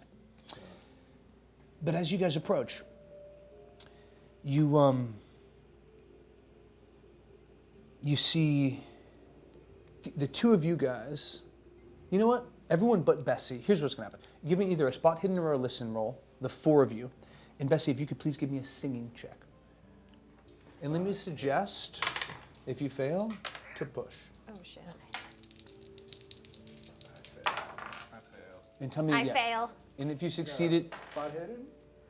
Oh, you did it. Yay. you did it. Succeeded, right? The one Oh, you crazy did letter. you did a hard spot hidden success. Yeah, it was hard. Okay. Check Hort. that guy. Check that guy. Yeah. Okay, so Thank you. as you guys come in, it's much, but think of almost like a Pantheon-esque space, except much wider on either side. An opening into it where these streamers and kind of extended gazebo has been created is a cocktail service, is passabouts, is a French chef sampling his own ceviche and nigiri. And as you guys spill into it and up into like the open kind of center lobby, you see like suspended chariots, you see this ancient kind of prehistoric beast, and you see mounted with these crosslights this sarcophagus that's set on this raised dais. And Do we see any hands and sickles? you don't. You didn't succeed, right? No. This walk, perhaps the air, perhaps now moving into the swirling populace, shakes a little bit of this intensity from you. You feel more like yourself. And you can see, before you feel it, a presence not unlike those nights the day after a full moon, when your grandmother would always need some time to herself. And as you stretch across this, you see as well, leaning against the side of the kind of gazebo leading up into the actual lobby of the museum, a man smoking a cigarette. His eyes sallow and sunken. He appears to be looking, like searching, like you see him like almost looking face to face. As this is happening, you guys are stepping in with Sybil and being shown to kind of a center area and explained that, maybe after this song, you guys could sort of go around, talk to people, and then be like, we have to make an announcement. This party is great. It was well executed, but there's been a death. And then maybe if you want to take ownership, not of the death, but of the party ending. You couldn't maybe have her sing outside? No, we set up, the acoustics are beautiful in here. Are you crazy? And as that happens, what song would you be singing? Would it be from Showboat? Would it be from her own sort of personal audition repertoire? Would it be something else? She's singing Stormy Weather Amazing. by Harold Arlen. Amazing. Amazing. And as this beautiful timbre fills the space, reverberating, and it's almost like a sound bath kind of happening, you watch this man with the cigarette flick, and almost like he's responding to this song. And you guys see, breaking through the crowd, the same man that you saw leaving the professor's house. This man with this brushed back hair, slightly graying, thin mustache, the half cape gone, You see a thin collar buttoned all the way up.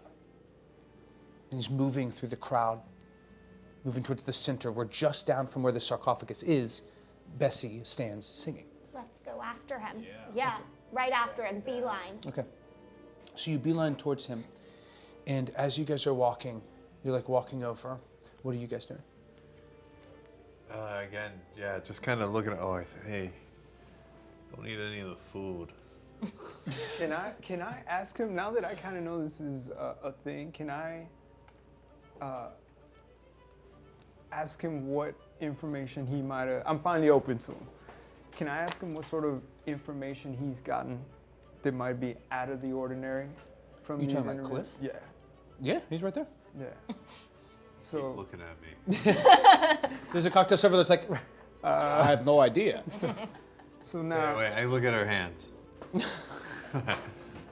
so now, how about you tell me any sort of details you might have gotten from all of these interviews that you've done that may point us to a spiritual or otherworldly direction? I hate to say this. Emilio? Yes. Estevez. Huh. Clifford, Dietz. Nice to meet you. Yeah, Clifford. all right, we To should have done officially that. make your... I look at his hands. Nah, it's okay. No, you caught me pretty early in the investigation. Yeah, you have me saying investigation. It's not really. I got called for Worcester. I live in Worcester. I don't really even deal with the harbor, but president called me in and said 7 dock workers sick, and then this chef, this cook that worked here, also sick, and also with these black hands, insomnia, blah blah. And who Look- killed you in? Head of the union. His name's Harper Stanslery. He's a good guy. You don't have to worry about him, and he wouldn't be behind this. The question really is who ordered this stuff? Because something on that boat made my friend sick, right? Right. So that's what I'm trying to find. So I'm gonna look around and try to find, someone that would, because I don't know what was in these packages that came off the boat. All I know is they were delivered here. I don't know if it's the food. I don't know if it's the art. I don't know if whatever it is. Cliff, what I need from you is this. How about this? I can help you if you can help me. Do you have a list of any of the items that these longshoremen were bringing into the harbor? I don't, but I would be able to recognize boxes if we found a place. They usually come in these wooden crates. If we can find the wooden crates, I could identify that, but I don't know what was in them. How about we take your official status as a operator of the state and talk to the organizers here I and think see you if have we a can name them. misunderstanding about what the union is. Shh, you guys. Bessie Taylor's singing. Shut the fuck up. Oh, well, And Bessie around this Taylor time, you said- start to hear like the really beginning as Bessie steps up and begins this. We're now all concurrent, largely within the lobby entrance space of this Old Town History Museum, in the center of which is this dais with this cross-lit lighting. Behind glass is a sarcophagus, but open to the public. You are mid-song. You guys see breaking through this man from Professor Blaist's, and you move towards him. What is each of yours dexterity? 49. 60. 49 and 60. Okay, great. Then just give me a dexterity check. See how quick this happens. Ooh. Ooh, 45. 11. So that was, Okay. yeah, the best. The best. Best one. 11 is extreme? Yeah. Interesting. He also got an extreme. So there's like this strange kind of rustling of this kind of loose-fitting dresses and kind of drapes that Arabella wears. And as you're sort of like moving, you kind of look back and you look ahead of you, and she's 4 paces. You guys are both heading up. And as that does, you're like maybe 7, 8 feet from where Antonio is, who's now, you kind of see out of the corner of your eye, you're like, what the fuck? Like, why is this guy coming up? And Bessie, you start to sing, and you're like, whatever, I'm a pro, you continue, you're already mid-song. And you look out, and you see people singing with you. And there's a sense of like, what the fuck? Mm-hmm. But then you hear a sound like howling, like the breaking of bones, like the guttural hunger deep within. And there's this sense of a cacophony rising, threatening to swell out your own voice. Give me a sanity roll. 38. Excellent. Hard success. So you lose no sanity in this moment. However, it takes you a moment to realize, like, Is the sound behind me or coming from the audience? it's all over. It's all around me. And then you look over and realize no one's lips are moving. You continue singing until you hear a voice cry out. It is time for all men. Let the common man be builder again. And death to the oligarchs. You see him moving up. You are now within grasp of this man who's moving forward. Just very tiny and very fast, and I'm like, You like jump on his back. Okay, give me a brawl check against his brawl. okay, so wait. Oh, fuck. Oh no. It was a failure. Okay, he also was a 56. failure. So we'll say that you kind of like get up there in the moment. The three of you, we'll start with Alexander. You see Arabella kind of move forward and try to grab and sort of get shook off. And now this singer like has this look in her eyes and looks to the crowd and then back to this chaos. Just clarify, what does he have in his hand?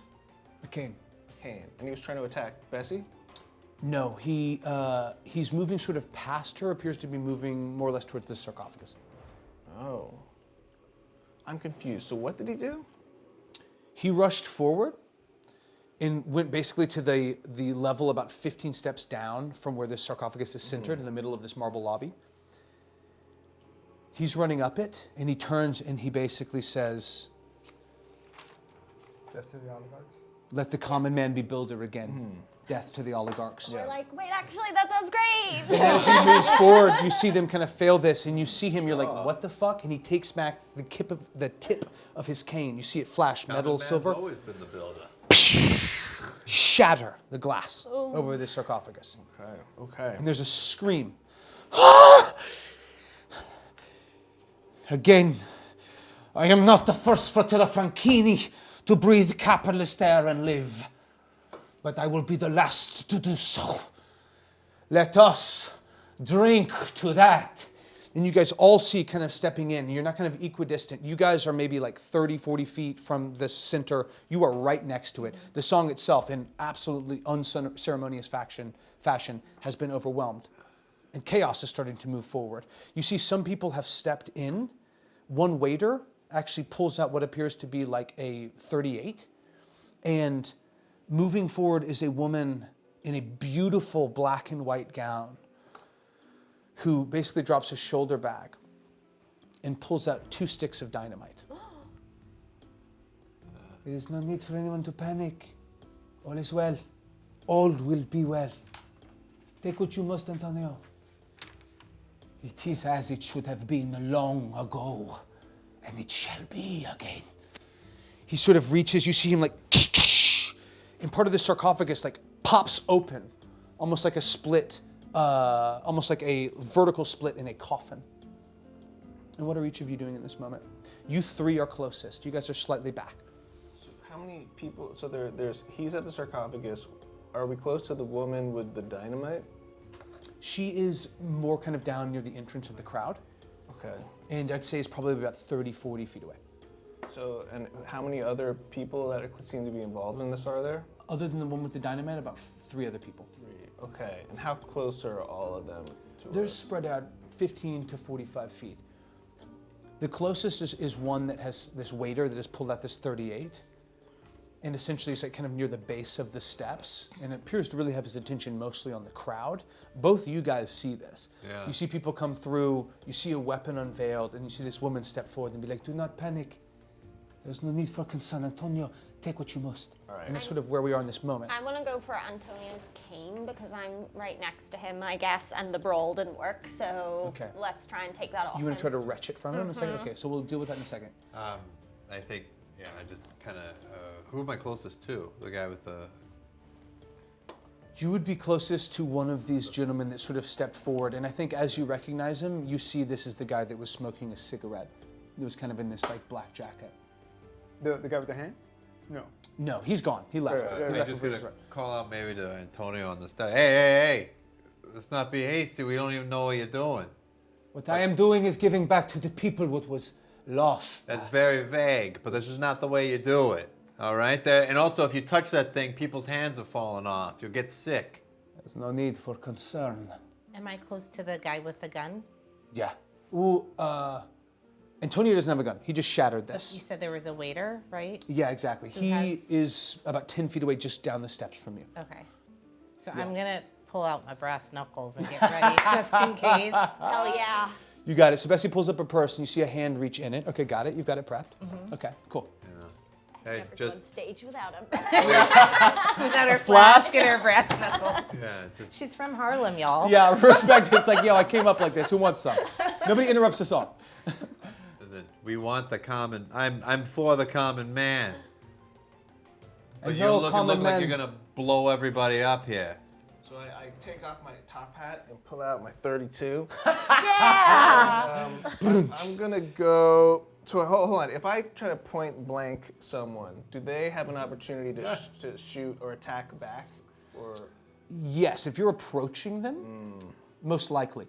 If we're moving into that type of scenario, it would, of course, be dictated by dexterity. But if they also have a drawn weapon, they would have 50 plus their dex, just like you would. sorry, what's 50 plus their dex? That's what a drawn firearm gives you in more or less like the initiative count. I see. No, but I mean when it's my turn, and Yeah. I attack. If I'm attacking point blank with a gun, do they have the They don't have opportunity the to attack? opportunity, no. Unless it's Okay. their turn, no, they do not. Okay. Yeah. I am going to approach the closest, the waiter with the gun, and I'll attack him if I can on this turn. So I think what we need to do now is establish some initiative. Yes. How do I run away? Just Like like behind, that. not out of the building, but how do I take cover to safety? That I is, would like just to- that you've done enough right now. Now TFO. you're on your way. You're on your way to that. If there's a stealth check or an intelligence check needed to determine a safe spot, we might do that. So everyone, you have a drawn weapon. You have breast knuckles ready to go. Several of these have drawn weapons as well. So what's your dex plus 50? 99. 99, okay, great. So we have two people with plus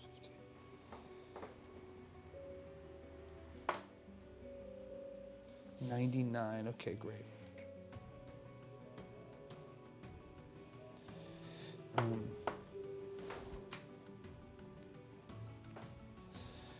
$99 will be Alexander, cool.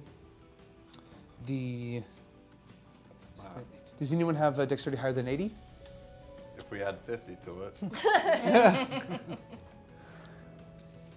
Okay, so now everyone give me your dexterity. I'm a 49. 49, cool. 60. 60. 55. Okay, so 65. 65, 60, yours. 70. You're 70. Okay, great. Wow. And I'm so sorry, Bessie, Fast. you're 65? Great. I'm weak though. You're 60? Look at that. And Cliff, give me yours. 55. Attaboy. Okay, cool. But I know the right roots. Very smart. You see, Very intelligent man. there were essentially 5, for intents and purposes, of these people loyal to the family Fraccheri. And they are... Antonio has this cane. He's right next to the sarcophagus. He just shattered the glass around it. This other woman, you don't know her name, has held up this dynamite in more or less what is like a metallic lighter. Basically been like, don't force me to do this. There's a waiter that stepped forward, pulled out a 38. And there's 2 other people that feel like they've stepped through and pulled out smaller semi-automatic pistols. It is now these 2 people on top of the round that are sort of varying degrees, 20 to 40 feet away from most of you guys. Nobody needs to be hurt here. Nobody needs to get shot. Let's head to the exits, people. Let's head out easy, all right? Easy. No jumping around, no moving quick. And you see them more or less like holding, more or less, to see how things go. That brings us then to Alexander.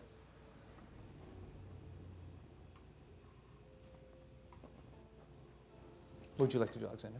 I'm gonna try to shoot her in the head at point blank range. You can try to shoot the woman with the dynamite. No, sorry, the waiter with the gun that's closest. Okay, got it. So he does so basically he's like at the corner and he has like a gun drawn.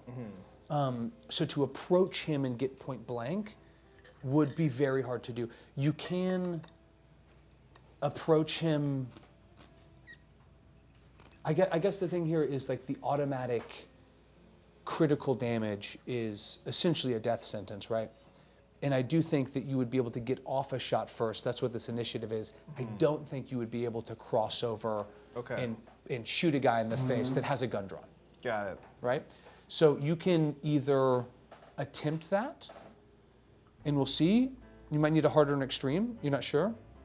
You could take aim, or you could close that distance and simply fire 3 rounds within 5 feet. I'll probably just shoot at him. Okay, got it. You want to shoot one? I'll shoot one shot. One shot. Okay, so give me a straight roll. All right. Yeah. All right. Success. Let's go. Yeah. And what type of weapon is it? It's a 32 automatic, so that's Jesus. a 1d8. So So let's see what we got here. 3 damage. Crowd. let's go. Okay.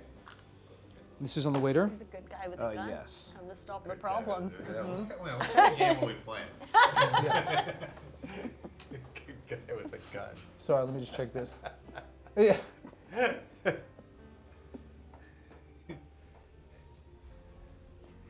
double check. Okay, cool. Real name is JD. Okay, great. Okay, you hit him. You see this guy like, and it's almost like a major wound for him. I mean, he's like, it goes into his chest. You're not sure if it's vital. He's like looking back, and now, is trying to like react to you, not seeing this gun, not expecting this in the slightest. You still could move somewhere in this moment. You're kind of in the middle of the crowd right now, ish. I'm gonna try to get next to him. Next to him. Yeah. Okay, so you walk towards him. Great. So you close the distance. We'll say you're about 5 feet away now at the base of these steps, just down from where Bessie is and where the sarcophagus is. So that will bring us to this waiter. He is going to be able to fire 2 shots, and you're closing, and I think he's closing too. And so he's going to fire both these at you. I think I will dive to the ground. You gonna dive for cover? Yeah. Okay, go for it. So give me a dodge roll. Dodge. Okay. So that will enforce a penalty. Ooh. So I'm 4 short. Can I see if he would hit me before I decide if I want to use? Can I use luck to get that down? You can on a dodge for sure. Well, can I see if he would hit me first? I think you know that the first shot would miss. Like you hear it and you're still scrambling. And I think you get the sense that probably the second shot would catch you. All right, I'll spend 4 to succeed on my dodge. You guys see, like, as he runs up, he's just like taking this damage. He fires a shot, and as he goes to fire the second, Alexander just ducks and rolls, and almost starts to like pop up next to him. That brings us to Antonio. I will not be the last. All shall be one again. The people of the old shall break the stones of the wicked. And you see him like pull forward this like piece of like, it almost looks very similar to what was in Professor Blythe's office. Looks almost like a piece of petrified wood. It's long. There's a very thin, fine golden chain that gives way to this blossoming, it's called a plummel, but like a more or less a leveling tool held from this chain. A golden orb of sorts. It dangles in between his hand as he thrusts it skyward. It is as it should be. Come, fratelli. Today we take, today we give back. And silently behind him, almost like black candlelight escaping from the center of this coffin, You see shadows stretching like smoke, moving weightless, till it gathers. Ah! You hear cries within the crowd, people scrambling, hysteria now fully moving in with shots fired and chaos abounding. People start to stream towards the exits. But this unholy mass begins to move and descend. Why do you hesitate? You see Antonio begin to be consumed by this darkness as black sand and wind begins to funnel over his features, into his mouth, ears, and nose. His cries dissolving into nothingness as he struggles in vain against this power. You see Rashida. I was not joking. I will die for this. Put down your arms, we'll see what comes of it. Oh God, Antonio! You see her like completely taken aback by this. I need all of you guys to give me a sanity check as you watch the person begin consumed. Shit! Oh, fumble from fucking Rashida. Can you use luck on sanity? No, unfortunately not. I missed it by 1. I missed it by 2. The worst feeling. What am I doing? Wait, No, by will you help me? 4. Oh, Yeah, you go for it. you're at Is, that's is 440. so I was started at 65. Now I'm at 63. Do I have to roll under a 63 or a 63? Oh, no, that's 14. 63. Just like okay. luck. So, Yeah, you're good. Sanity decreases. 66. Yeah. Brutal. That's why over the course of a campaign, regaining sanity or health is an endeavor. How do we do? You have to roll, like, I'm way under. Oh, you're good Oh, then. schnikes, yeah. Wow, critical success. That's awesome. Okay, Okay. great. How did we do? Failed? Failure. Failed. Pass. Pass. Great.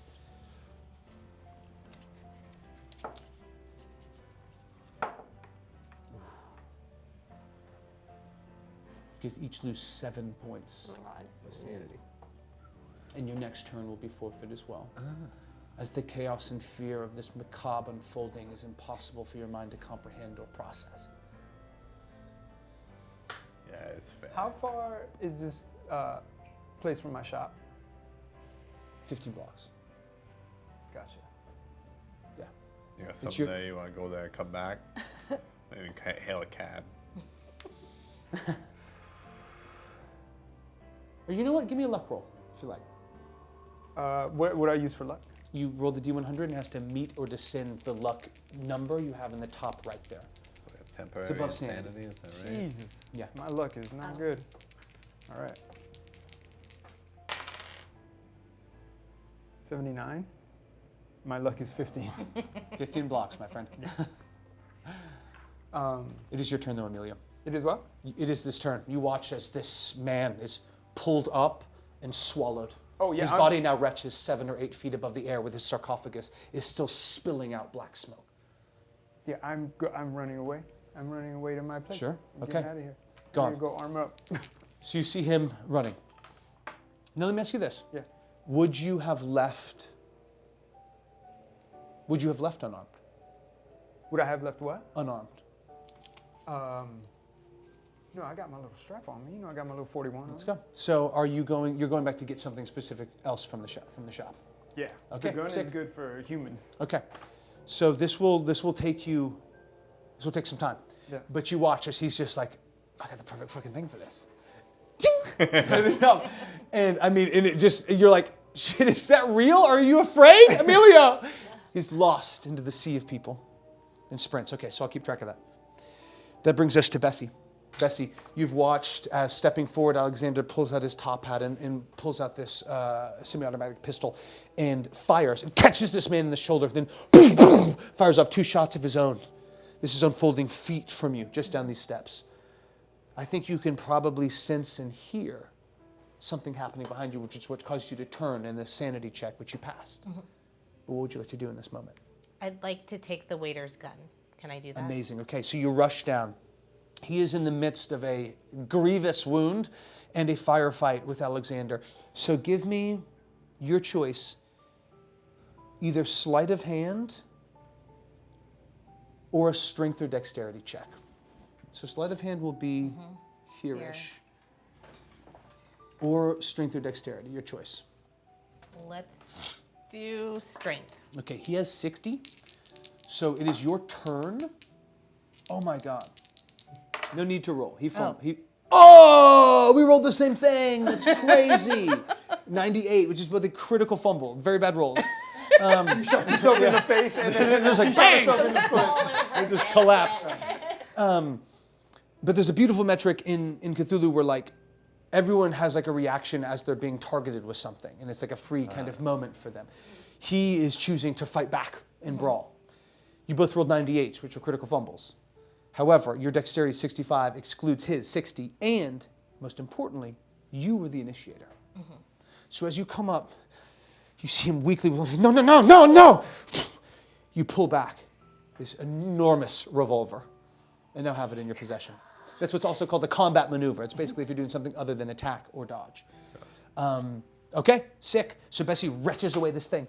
Sorry, let me just get this real quick. Massive gun. That's hot. We never took into account a good girl with a gun. Yeah, they can show up. Terrifying. Okay, Arabella, Yeah. you watch as pouring out of this sarcophagus, spilling, shrieking, come the souls. You see people in togas and sandals, people in common dress and garb, people in fine tuxedos, each of them shrieking, loosed and tortured, black and lost. And you look behind you, and the very fabric of the material world that you know to be in ways inconsequential hums with a vibrancy, a transparency that pushes your ability to handle it. This turn is lost. Cliff, something less poetic. No. You too see this moment, and I think it's probably the stunning of like, oh shit, is this guy put it back in the hands of the people? I can get with that. Holy fuck. That's not the He right swallowed, he rises up. It's like seeing dark bees descend over someone, pull them up, and begin to consume them. No sound is heard. Your turn is lost. Shit, I mean, both these guys are going to fire at... He's going to fire once at you and once at you. Oh, no. Jeez, awful. Gun almost misfires. I'm rolling in the 90s, folks. Second one's at you. Oh my God, 99. You guys just hear, fuck, as this gun malfunctions. Hilarious. Okay, you guys were supposed to be a threat. What happened to you? Alexander, your turn. So the guy I shot is now disarmed. Correct. So who? And bleeding. There are two people that just fired at you guys from more or less either side, and now it's like very much emptying out. It's more or less just, you guys. It's this woman with the dynamite that's about 35 feet away, 40. Two shooters with pistols, 15, 20 feet away. And then this dark figure that's been, once was this man in a half cape, but is now something else. So if I wanted to disarm one of them, that would just be a strength check? Strength or dexterity, I'd give you that, yeah. Okay. I should maybe do that instead. I'll try to, disarm one of them. So you'll go up to one of these like side shooters. We'll say maybe the one, give me an intelligence check. 9, that's a critical. You. Copy, thank you. I'm aware of that, thank you. One more time, sorry. 9, critical success. Oh, let's go, massive. You're starting to head to one and you see him like shaking it. You're like, he didn't even fire a shot, that gun jammed. You turned around, you head back and you see this guy cranking back the lever and begin trying to follow this probably 22 caliber pistol. You step in and kind of like swipe away and give me a dexterity or a strength check. Oh my God. I am rolling so poorly. Got to move the cheese dice. Yeah, switch out the cheese. Success, okay. You retch it away. It's it appears to be a Walter PP at 22. You retch away from him and it's more just because he's like sees you too late. And as he's coming to move away, you bring your own gun, boom, hard across his wrist. You send it scattering at your feet, trap it with a foot, and reach down. I think that'll be movement in a turn for this, Alexander, but well done on that. Okay. This waiter is so fucked. He's going to try to retch it back from you. Give me a strength or dex. From Bessie. Oh. So he got a regular success. No, he didn't. That's an 85, not a 58. He failed. 65. Okay, no problem. You sort of pull back, give him the shoulder and the elbow, and he moves with nothing to do. This creature, this swirling madness. You watch for a brief second as the thrashing grows, more pronounced, faster and faster and faster, and then stops. And there's this strange, odd silence as stillness fills this floating body. Ah! Help me! It cannot be! Not like... You see him breathe in, his breath catches, and as it does, swirling inward is this black smoke that consumes him.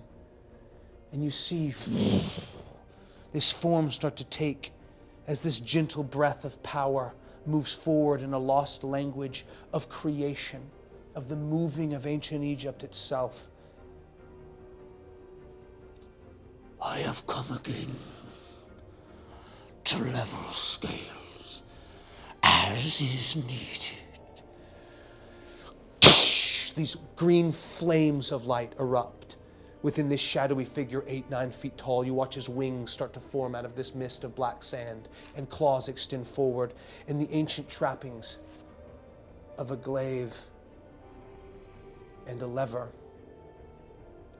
form across their chest. And he's going to see which one of you guys. I'm going to roll a d5. On a 6, it'll attack someone else. On a 5, it'll go after someone in the crowd, potentially you, Emilio. Otherwise, it'll be 1, 2, 3, Wait, 4. I'm not in the crowd. Am I back? What's that? I thought I was running to my shop. You are, but this all is taking Yeah, place we got 10, there 15 yet. seconds at a time. Gotcha. So you're like rushing out with a torrent of people stampeding out of the mix. I said 1, 2, 3, 4. Right. Roll the 1. Sure. And you see it like you haven't taken your eyes off this person that was Antonio, and now it descends and it comes in. And as it's sort of, held ground in space, you feel particles of sand whipping your flesh, but it's lost in the vision that greets you. Stone. Pyramids rising. Blocks of stone, then leveled in a glance, evenly, lengthwise. Hundreds of yards cut in a movement. That's how they built those. And you see him crush his hand down and breathe into you. And I need you to give me a con check. I'm not using these dice. Fuck those dice. Come on, baby. Can I use any luck on it? On this con check, yeah, you can. Right. Well, because I rolled a 71, no, I got a I think con this of is 70. too close to in combat. So no, I'd say no. I'd say there's no luck in this. So 71, which is a fail. Okay. I already have my 10s out, of course. You take 4 points of damage as you feel your skin starting to bubble and burn. And I need you to give me another sanity check. Critical failure. Oh, no. 98. Oh, man. Oh, is it? Yeah, 98.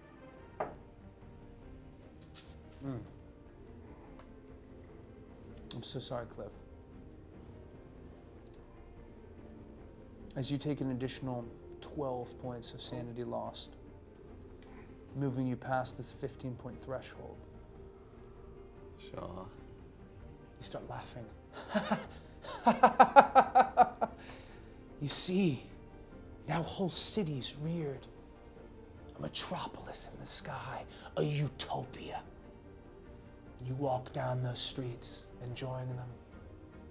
The rest of you watch as Cliff moves through the other side of this black cloud, his eyes awash in glossy white. And he begins stepping up the steps towards this sarcophagus. Has a second attack. He rolls another 1. I don't think we're going to treat that. A third 1. I've rolled so many 1s. Ones are good though, right? No, that means it's attacking. Yeah. Yeah. Oh, yeah. I was automatically moving past that because he wouldn't do this. You've already failed this. You're moving forward. 1, 2, 3, 4. This thing swirls And Alexander, you feel it just as you see it. In moving down you, there's this cold chill, perhaps the pebbling of your skin, as that line you've walked begins to blur beyond comprehension. I need you to make a sanity check for me. Yeah, I made it. Made it? Yeah. Okay, thank God. Holy smokes, you do take 8 points of damage. That makes me insane. No, points, not Well, I've lost insanity more loss. than 8, though. No, I'm sorry, this is HP. There's 2 effects happening. This thing is coming and its very presence. 8 HP? Yeah. Ooh. Yeah. Do I have to do, It's a major wound if it's half. Yeah. Yeah. So we'll treat that as probably potential bonus die depending what happens, and potentially loss of movement as well. This thing like scrapes, none of it is visible. It pulls back, you see no wounds. You feel almost like an unseating in your groin, your appendix. Something horrible has happened inside you. But it is now Rashida's turn. Wait, do I have to, since I have a major wound, do I have to do a con roll to see if I stay conscious or not? Are you below half your hit points? Yes. Then yes. Yeah, I'm not. I'll let you push it if you want, but what would the consequence be? I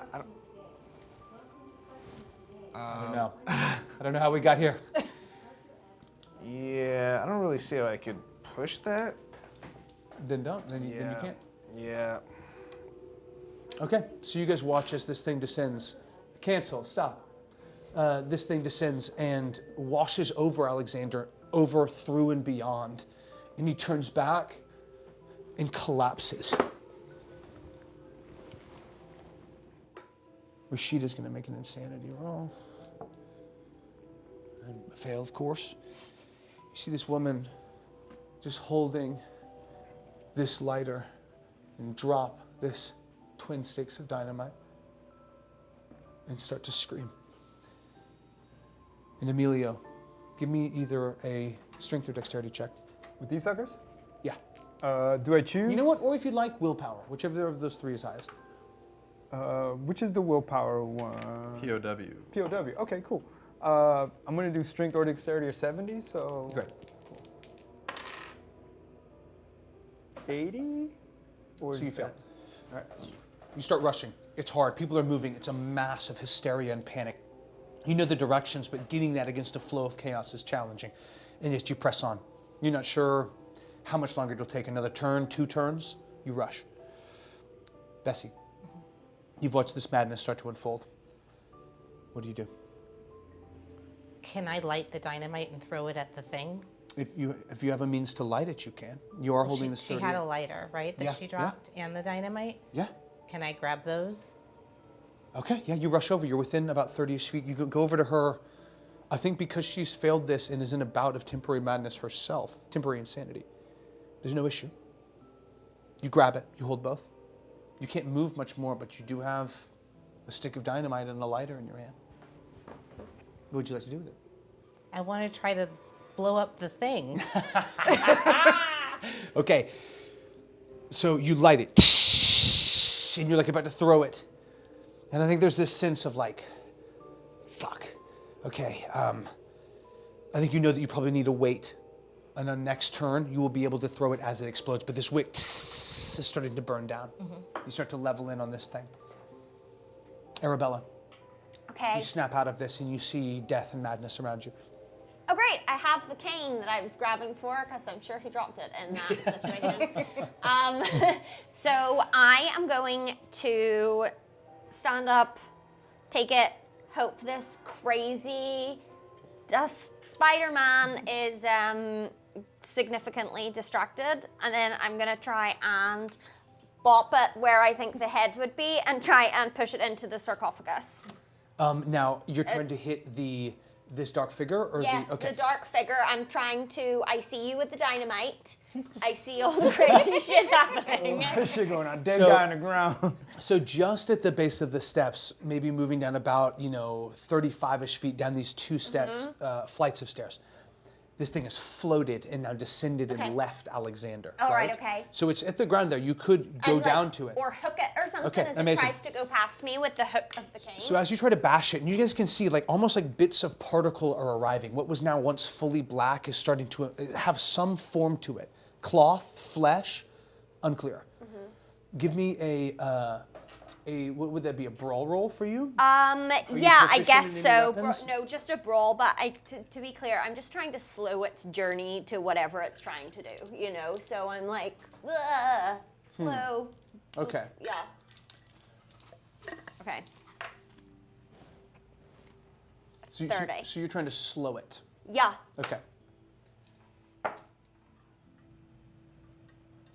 Okay, and that's a regular success for you? Yeah. Okay, it got a 32, which is a hard success for it. Oh. So it uses its reaction in this moment to basically be like, fuck no. However, I wouldn't say it's fair to fight because you aren't fighting back. You're trying to struggle, so that gives it its option to struggle back. It moves through you and past, and your grapple has no effect. Okay. Well, it was worth a try. Cliff, what does it look like in this city? What does it look like in this beyond? What does it look like? What is a paradise for the working man? For the working man, Yeah. I think hard day's labor and good, good meal, home with your family, and feeling good, cleaning your hands, but can't get the grease underneath the fingernail, but it's time for dinner, so you just let it be. And it's as you say. And dinner is magnificent, and the work is satisfying. And the parody is both presumed but desired, respected and protected. And you guys watch as Cliff now reaches the final step at the top of this dais. Both these gentlemen that have stepped forward, one has a jammed gun, the other has failed under the insanity brought before us. And Alexander, I'd like you to make another con check. Let's see. Oh, I am, 9 short? Should I just use, will I regain consciousness if I pass it? Yes. I will, yeah, I'll spend the 9 points. Okay. Yeah. You're bleeding on the ground grievously. You're like, what happened? There's like a coldness in the pit of your stomach. You feel like your legs aren't working like they should, but you are alive. On the base of the steps, you see madness. You see this thing moving through Arabella. You see Bessie that is just lit. This dynamite that's spinning down. And you watch Cliff moving forward, and Emilio's nowhere to be seen. Am I able to stand? Yeah, weakly, yeah. It's a struggle too, but yes. Well, What's your speed? my speed is, my move is 6. Okay, so now I think it would be 3, which is quite Okay. slow, but you can. Well, I would like to make my way, I don't know, the dynamite is lit. So where's the thing now? The thing is 4 feet from you. Is it heading towards the sarcophagus? It's passing down and moving. It's just moved through Arabella. You're not really sure. Its wings have like turned around and it's circling kind of past the sarcophagus and more towards the group that remains at the base of the steps. I am going to try to make my way over to the sarcophagus. Okay. So you stand up. I would say because of your limited movement, give me either a willpower roll or a strength roll. Your call. Right. Fuck, that's a fumble. A fumble? Shit. Yeah. You're halfway up the dais and you're moving past it and you try to kick into a little bit of speed when your foot catches on the cable run up to the base of this microphone. It snags along with it. Feedback splits as it teeters over and starts to roll and you fall to the ground, again now prone and looking up as Cliff reaches towards this sarcophagus. It is now this beast's turn and it starts to spin. And as it does, black shoots off from around it. And it will again, I think, see you, Arabella, and move towards you. Oh shit, an attempt to consume you, and I need you to give me a sanity roll. Yeah, that's a hard success. No, that will be a failure. You take 6 points of damage. Oh, you lucky duck. And you take 2 points of insanity. Lose 2 points of insanity. Okay. But because you've already reset, you're fine in this moment, but you do take that damage. It has a second attack. He's going to go for you, Bessie. Sorry. Unbelievable. I almost fumbled. Rolled a lot of 90s. No, it comes and you're just like, hold it up, and then this smoke starts to dissipate, breaking around it. Rashida's insane. Emilio, give me another willpower, strength, or dex. All right, I'm gonna go with strength 70, whatever. God, what is that? 18? 18? Okay, so is that extreme? No. It's a hard success. Okay, yeah. great. You get to the shop. You start rummaging around. What are you trying to grab? John Dee's Book of Enochian Language. Enochian language, I love it. You grab it. You start rushing back. You think maybe with a successful roll by the next turn, maybe you could be back. Cool. That brings us to Bessie. Bessie, this thing, you get the feeling like, you're like, what is the explode radius on this thing? Fuck. People see it, they can maybe move back, you don't know. But this thing is at ground level. You are about 15 feet from it. You can try to throw it. I'm gonna check it. Okay, give me a throw check. This will likely hit regardless, but this is to see if there's any issues with this throw. That's very bad. It is. Oh no. Okay.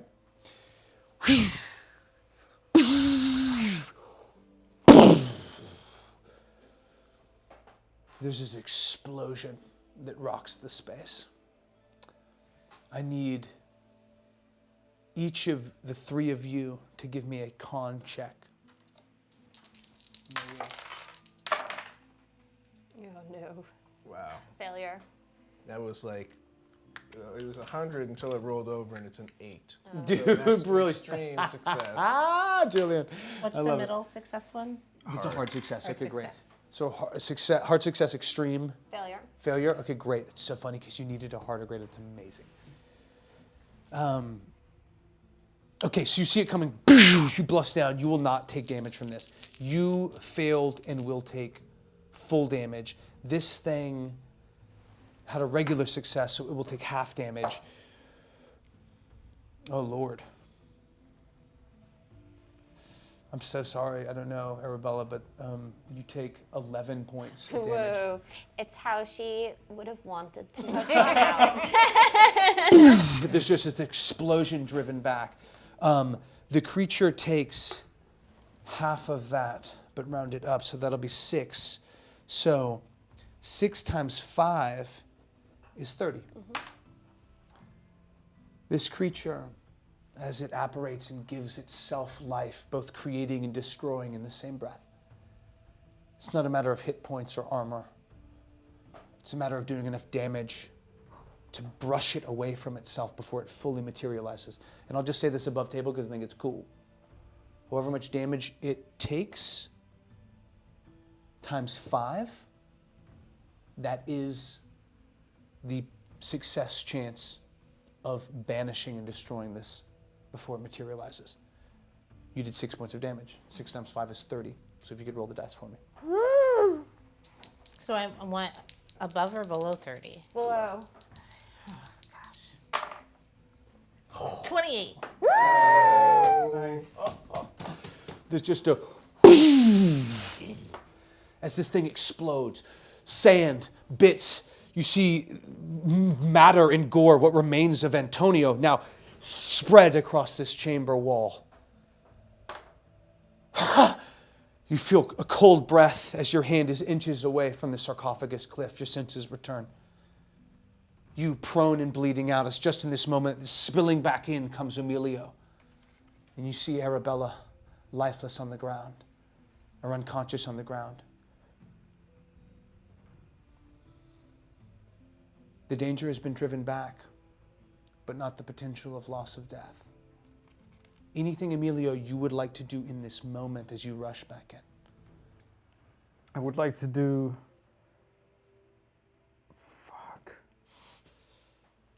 A sealing spell.